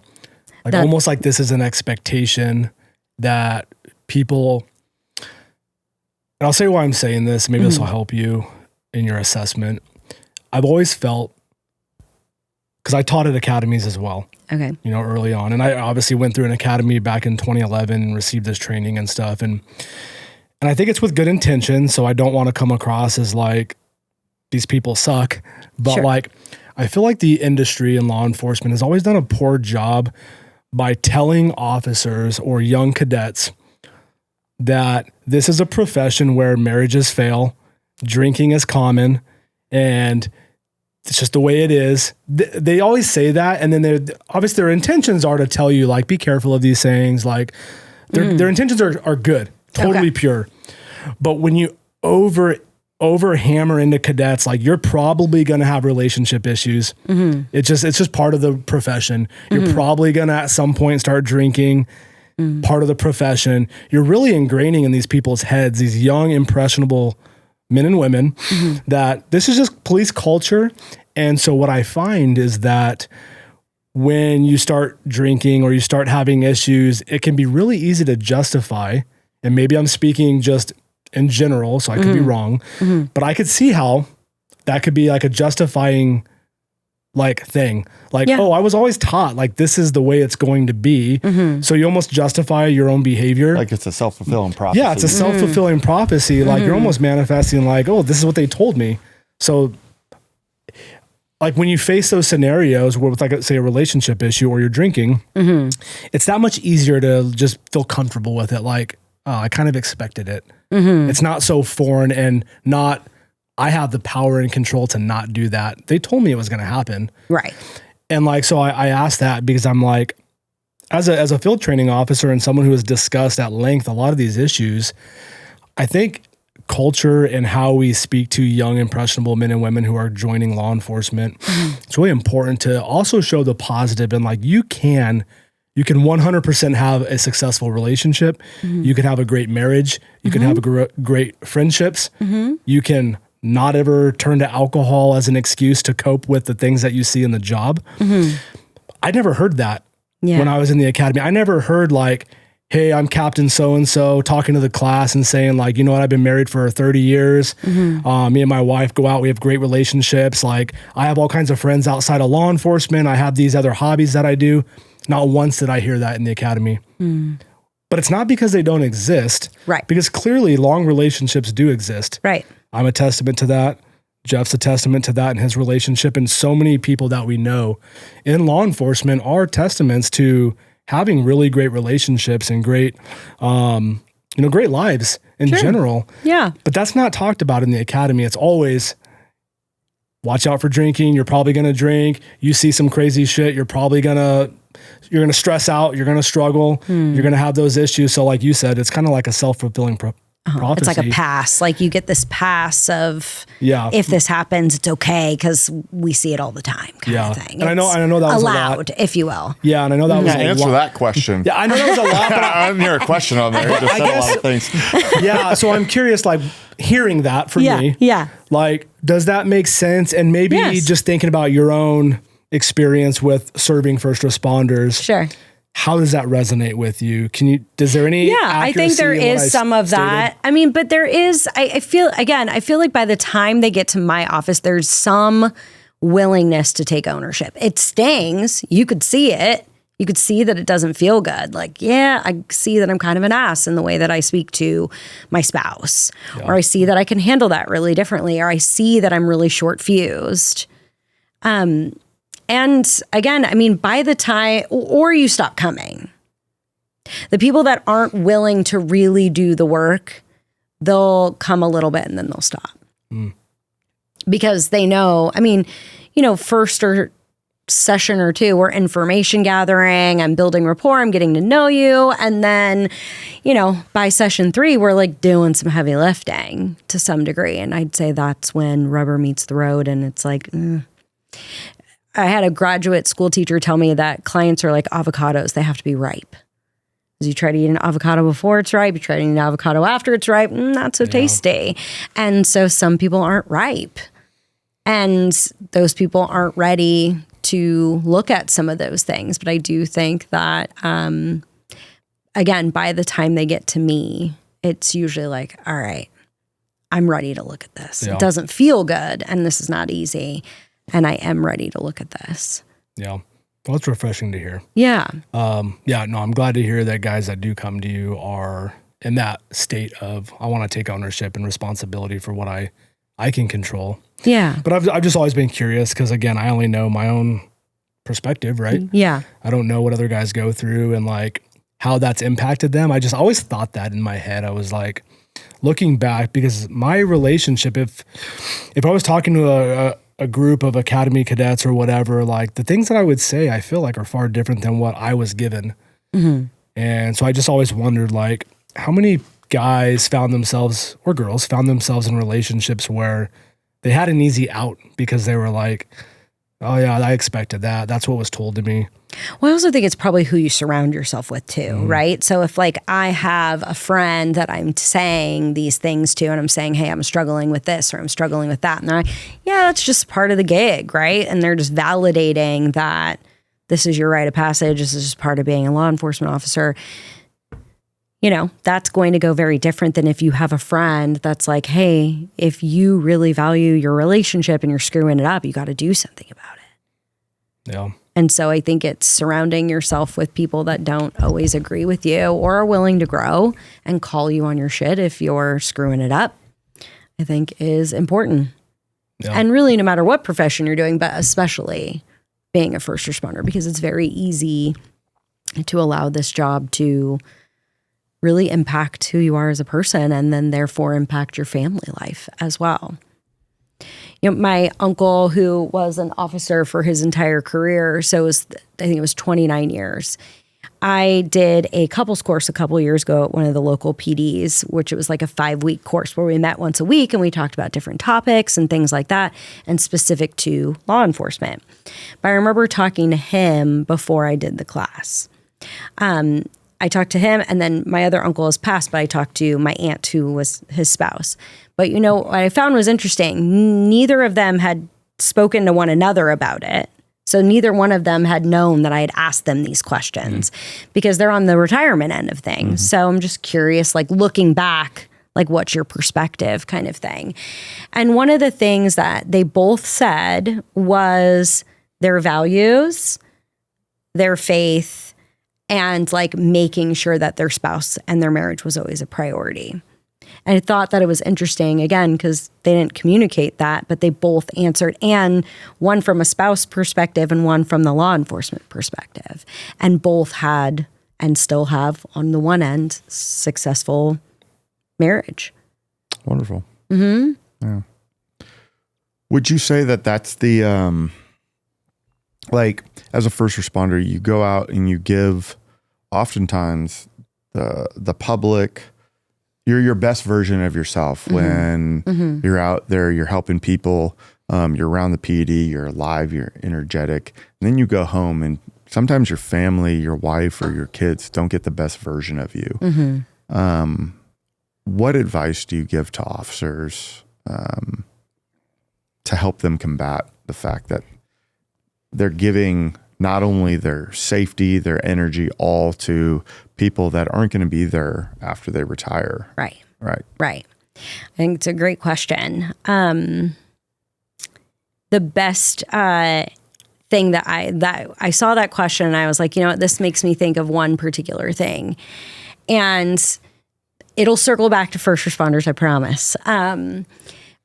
My kids went to a co-op school for preschool. And so you have to volunteer. Mm-hmm.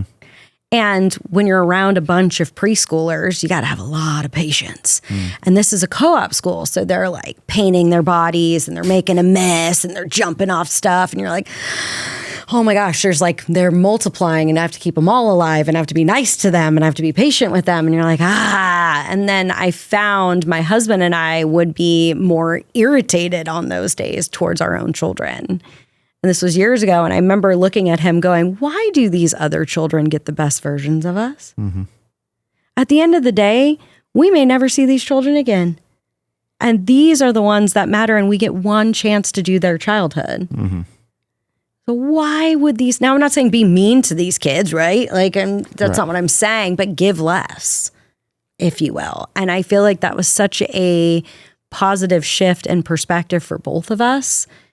And so I think the same goes for this job. Now, it doesn't mean don't give 100%, but be cognizant that we don't have to go above and beyond for everything, right? We have to have some energy left in the tank to give it to the people who, when we're on our deathbed, are going to be standing there. Because it's not going to be that call that you did on Tuesday at 2:00. Right. They're not standing there. And so some of that is, some days we can't do that. Sometimes it's just, this was the day. Mm-hmm. It was a day. But that's when you really rely on that self-care and knowing what you need, speaking up about it, being vulnerable, asking for support, whether that's via peer support, friends, your spouse, asking for space, taking care of your needs. So then you have enough left in the tank to where I can come back and give to the people that matter most. Because I think what's really sad is when we realize that later in life.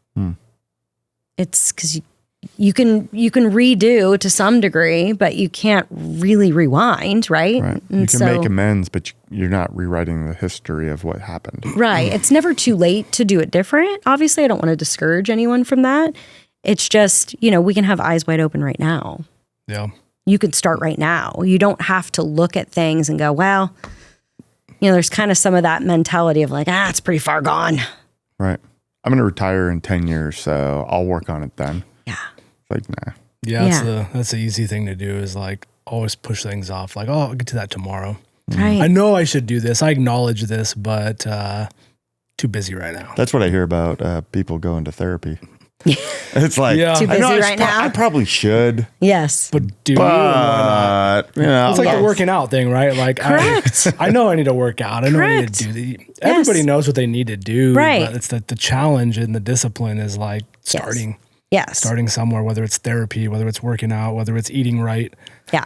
Just starting somewhere and committing. They have to wait till a certain date, January 1st. Oh, yeah, that's sound good. That's the a date. Monday, yes. It's in November. Or usually it's there's something coming up. So Christmas is coming up, so I know we're going to eat a lot. So how about the 1st? Sure. Sure. There's always something coming up. I used to do fitness coaching and stuff. And so it was a running joke. There's always something. Oh, there's a family birthday next weekend. So I'll start that diet you gave me after that. But then it's after the family birthday party, well, then it's Halloween's coming up. So there's going to be candy and then Christmas. Right, and right. It's always pushing things off. So yeah. Right. But you hit on a key piece that it's we can have a great week, right? If we're going to stick to the diet, for instance, and the weekend could be where you fuck off a little bit and that's okay. But it doesn't mean we're not aiming for perfection. What I like to remind people is we get so excited when you get in therapy and you're like, oh my gosh, I learned all these new things. I'm going to listen to podcasts and read these books. And I got a new journal and it has prompts in it. It's going to be great. And then it's I don't know, a week or two in, you're like, I can't make it today. No, I haven't been journaling. I don't really listen to podcasts anymore. It's just chill. Yeah. It's okay. And it's okay to get back on the horse. It doesn't have to be all or nothing. Exactly. That's the problem is everybody's all or nothing. Exactly. It's I'm either all in or Yeah.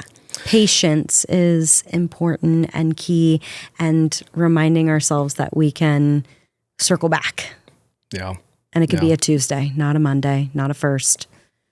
On that note, I'm going to ask this of both of you, including myself. Okay. This is just kind of on the fly.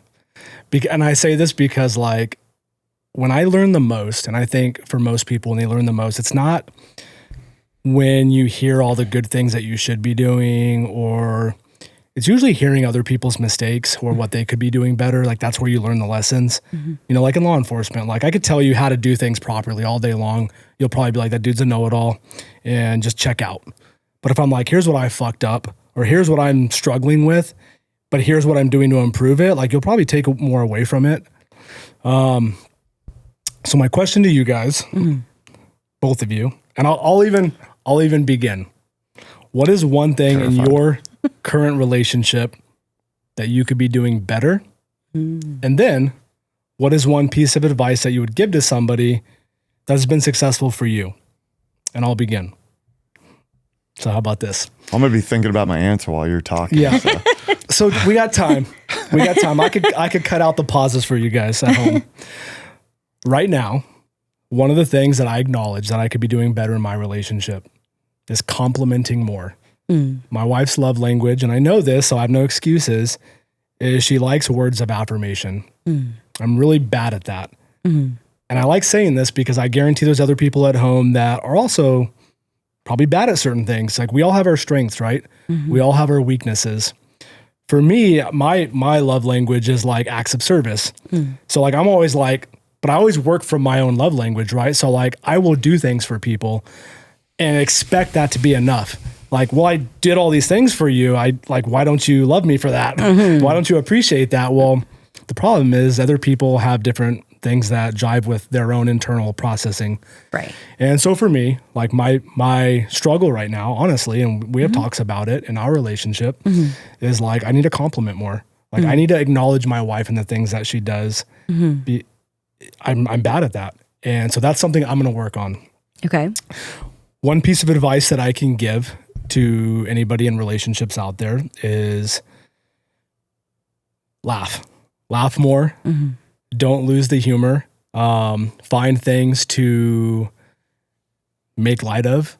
Don't take things too seriously. I think it's so easy to but just fall in this trap of like whatever the issue is you're arguing about or stressing you out, to feel like that is like the biggest thing in the world. Like sometimes we need to step out of our own shoes and like get a 30,000 foot view and ask yourself, in the grand scheme of things, is that particular issue really that important? Or is like the way I treat the person in front of me, the one that I say I love, my family, are they more important? And so just laugh more. Don't take things too seriously. I think that would be my piece of advice. I like it. What you got? For me, and it actually came up as on one of our dates. My wife and I went out, and I asked her, "Okay, how am I doing as a husband?"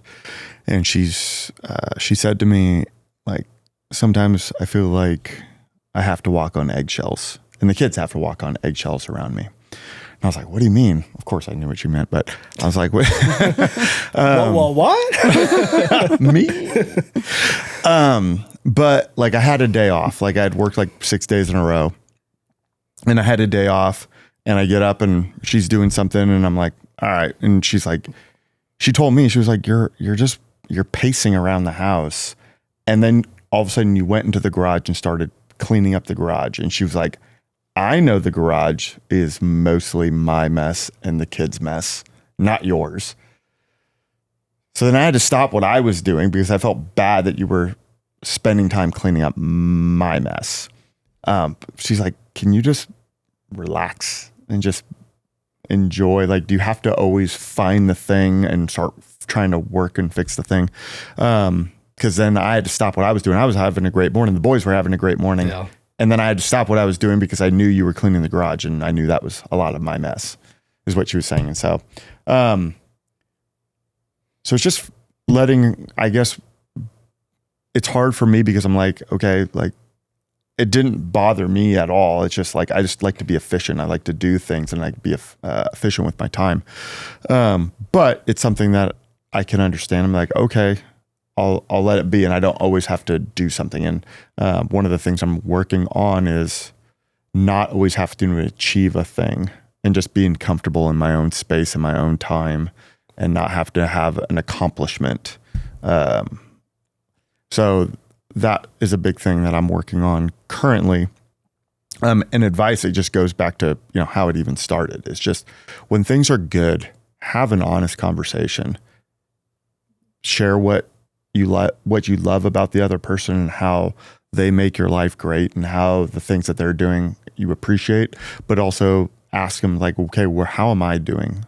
Because like I said, we all have blind spots. And I think some people, when you're not vulnerable and you don't ask, it doesn't give the person an opportunity. And maybe there's something they're holding on to, and there's resentment building up because they don't feel comfortable, especially with, if they're walking on eggshells around me, then maybe I should give them an opportunity to share that. And I've taken my kids out individually to dinner, and I ask them how I'm doing as a father, and solicit that feedback, because it gives them an opportunity to share maybe what your blind spots are and things that they think. Found out that my kids are really bothered when I and I'm late coming home and I don't text or call. They get worried. And I was like, why would you be worried about me? Like, I've worked in more dangerous areas and whatnot. And I was like, okay, I work here now. And it's like, you shouldn't worry about me. I'm just writing reports or approving reports or whatever. But it bothers them. And so it's like, okay, now it's just like, okay, I will spend that 30 seconds to send a text and be like, okay, I'm just working on reports. I'll be home maybe an hour late. And it alleviates a lot of their stress. And so for me, it's just being open and asking the question when things are good. Don't just hold on to making the person speak up when things are bad. I love it. It's important. I think, soliciting feedback. Mm-hmm. Don't assume people around you will always give you feedback. Mm-hmm. And not when we're in a rough spot, right? Like proactively like that, where it feels far safer, I imagine, right? Because nobody's upset. We're not talking about an issue. We're just enjoying one another's company. And so I imagine you're far more open. Yeah. Harder conversations or more constructive conversations can happen then. Yeah. I want to be like, oh, I don't have anything that I need to work on, you guys, because I'm a therapist. So this is what I do. Bullshit. This is your opportunity to be. Yes, and my husband would disagree, I am sure. What's your husband's name? Andy. Okay, Andy, this is for you. I need to let go of wanting something for him more than he wants it for himself. So that is a big one for me. I like to say, I am on this fucking really cool island out here because I've grown so much and it's super cool and you should come. You should come. And he may not be ready. Being a therapist can be a curse and a blessing at times because you have to grow. You can only take someone as far as you're willing to take yourself. And so you have to continuously be working on yourself. And so when you do, I like to tell people it's like going to the optometrist and it's like, it's clear, right? So you see your world so much more clearly. And so you come home and you're like, oh, I see the challenges. Like, we got to do this and we got to work on that. And this is an issue and this and that. And he is a great sport majority of the time. But sometimes he's like, oh, my gosh, like stop working right now. Cool it on the growth, lady.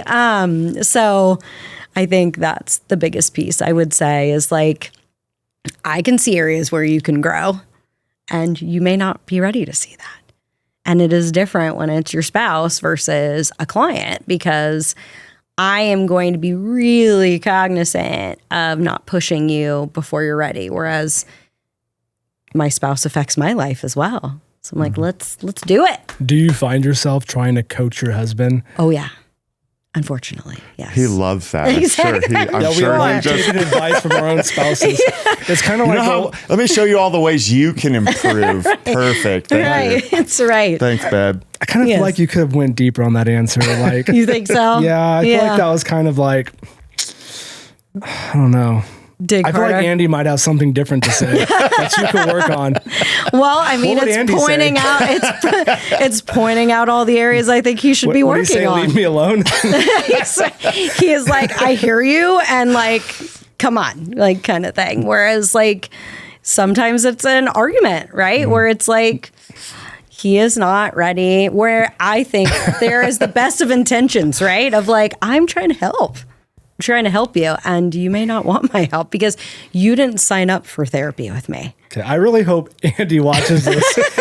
please go to our Instagram or YouTube and comment what Danielle can be doing better. Because I want the real That's not dirt good here. enough. Right. It's like that Bill Burr skit. It's like, my wife is apparently protected by museum glass and perfect in all the way. And I'm just like that building with scaffolding for 10 years. like? This answer kind of sounds like when you go to an interview and they're like, tell me about your weaknesses. And you're like, I just care too much. Yeah. I just care too much about the people around me. I try too hard. I care too much. Yeah, I feel like we're not getting the like.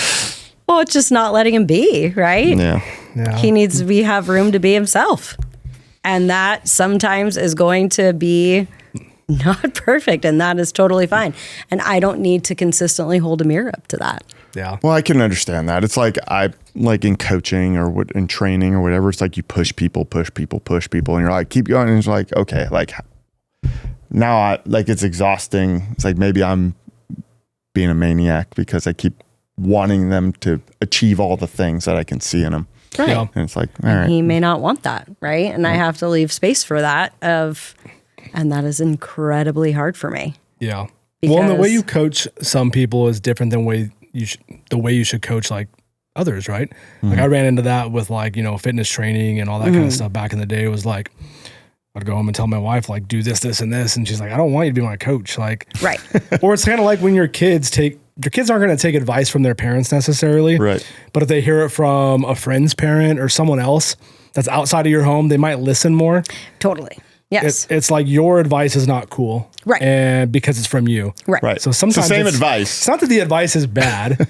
Right. Probably the things that you're trying to coach your husband with or motivate him or whatever. Yes. It's not bad advice. It's just, it's from you. Like, Well, shut it's up. criticism, right? It's Yeah. criticism, Yeah, it's not taking and us that that doesn't way. feel good, Like, who right? are And you? especially if it feels like I'm under a microscope, right? And so I think that is likely how he feels on a pretty regular basis. And someone not doing that in your own home constantly, where you feel like you're on reality TV, where someone is armchair quarterbacking your whole life, Yeah. pretty irritating.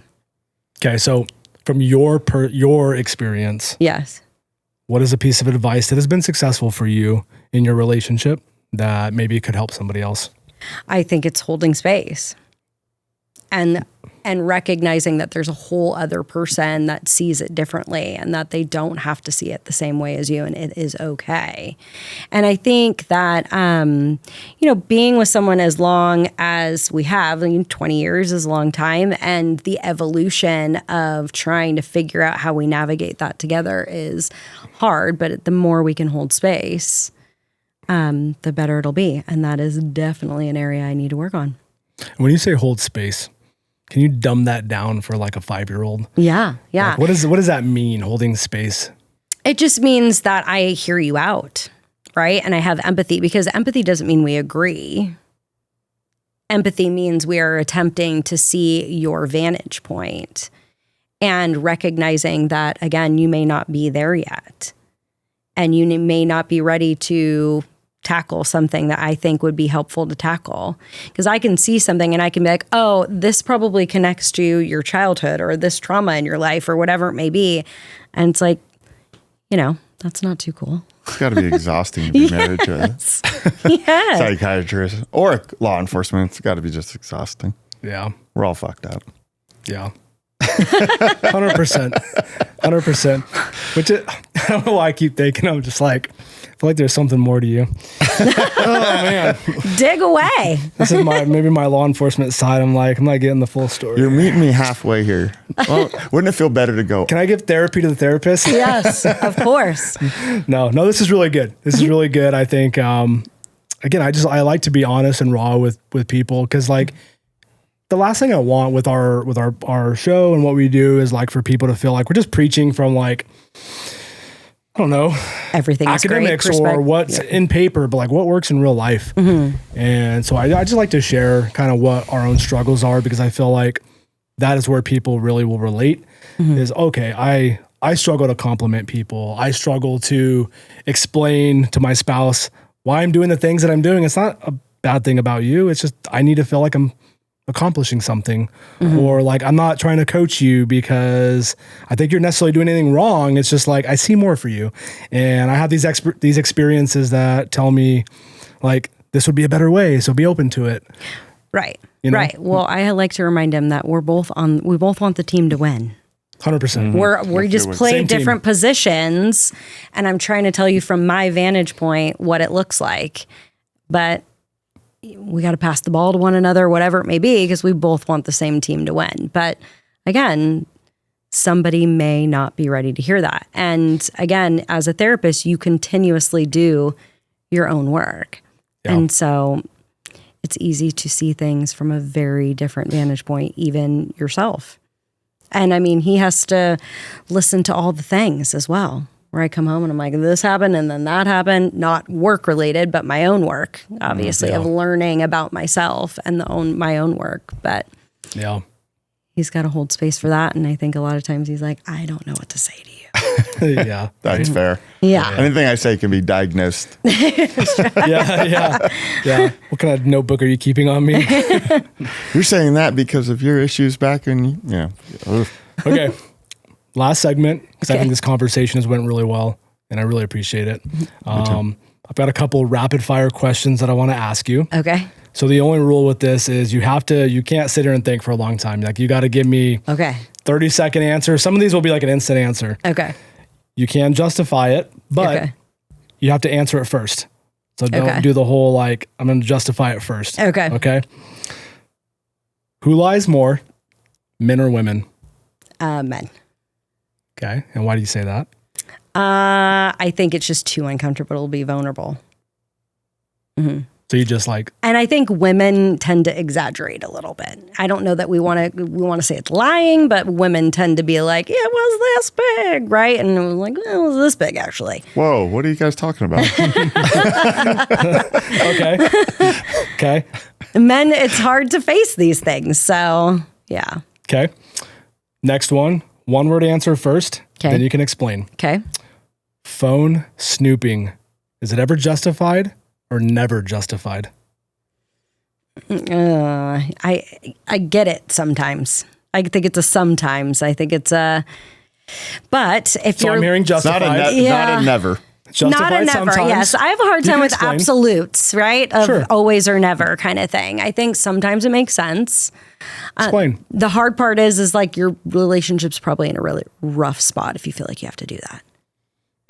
So you should be questioning the fact that you even feel the need to do that. Correct. There's already a problem. Correct. The engine light is on. Well, because you feel like that person's not being honest or transparent from the beginning, right? And if you feel the need to do that, then there's already a massive issue there.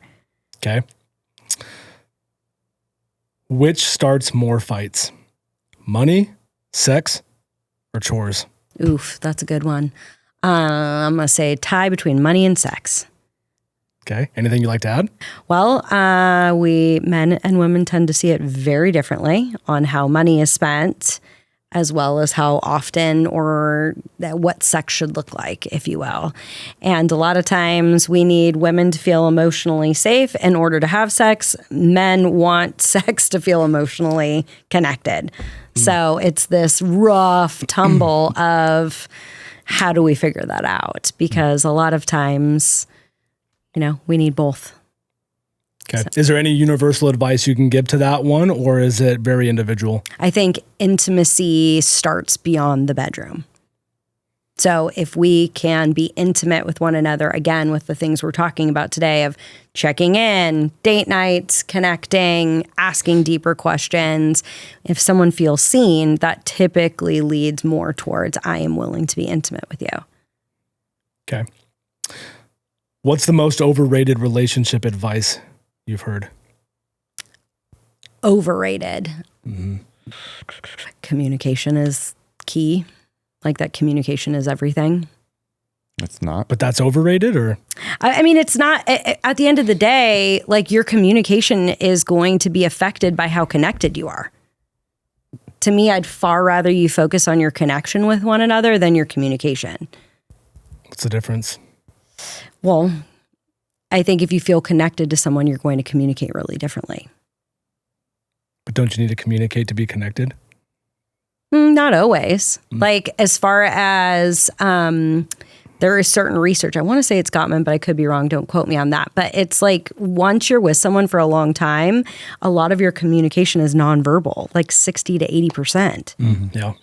So like just coming up to someone who's cooking and rubbing their shoulders, right? Or holding their hand or grabbing their hand when you're out in public, or if you're driving in the car together, or just looking at them and smiling, whatever it may be. Like there's certain things you can do. Are you like, this is so stupid? No, I'm just thinking about him throwing a ball at. Oh, there you wife. go. That's my love. That's my communication. Non-verbal communication. I like yeah. you. I like you so want your much. I'm going to throw attention. this ball. Yeah. Like a sixth grader. Like, I like you. I'm just a kid that never grew up, you know? But that's nonverbal communication, right? Like I'm trying to bid for your attention. I want to connect with you. So I think that, I mean, yes, you need communication, right? You absolutely need communication and you need to respect one another. But if you don't have those things, then communication is going to be There's pretty different bad. styles of communication, like you just stated. Yes. Okay. Yeah.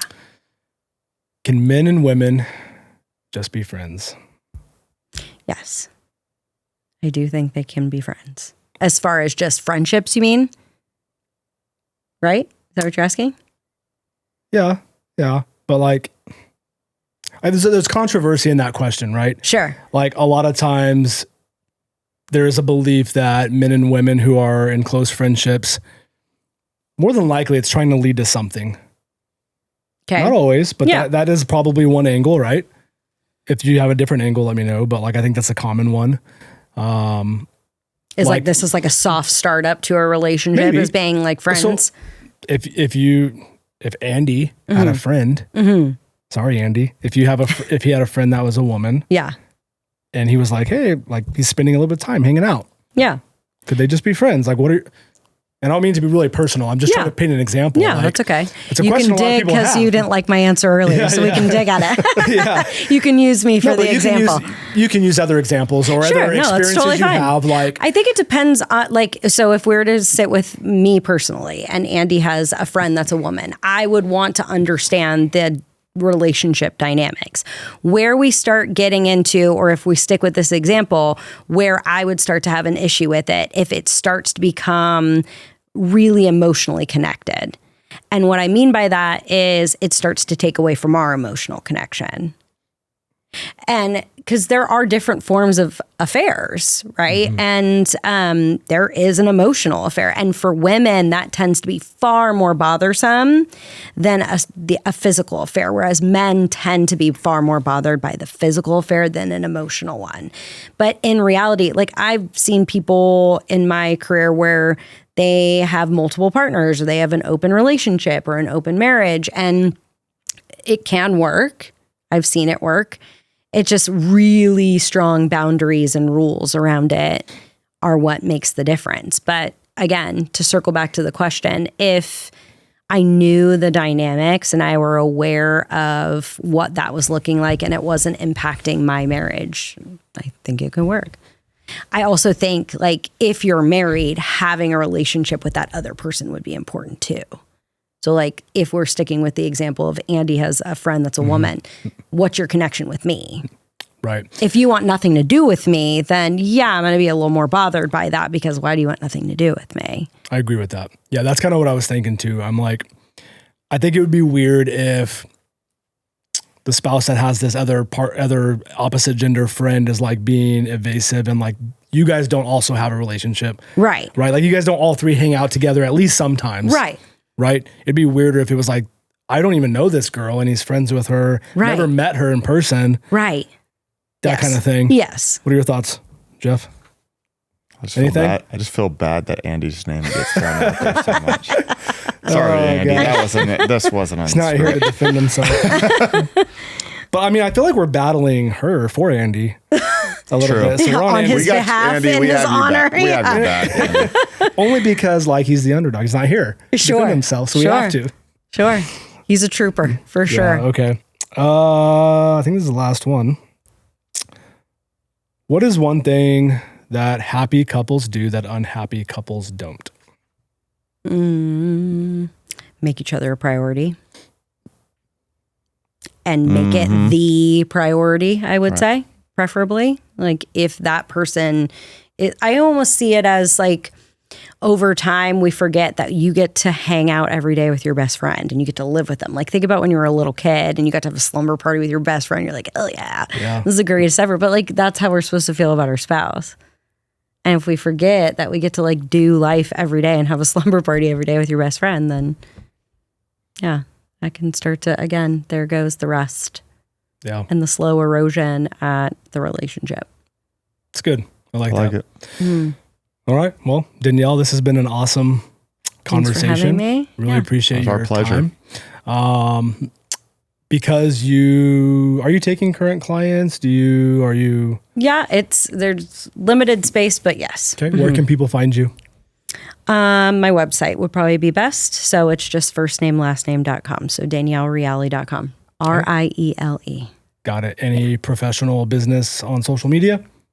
It's You Effing Matter, actually. You effing You matter. effing matter. Yes. I like it. You effing matter. Like FING. Yeah. So the YOU and then FING and then matter. Yeah. Okay. Is it on That's Instagram, rad. Facebook? Yeah. What is that?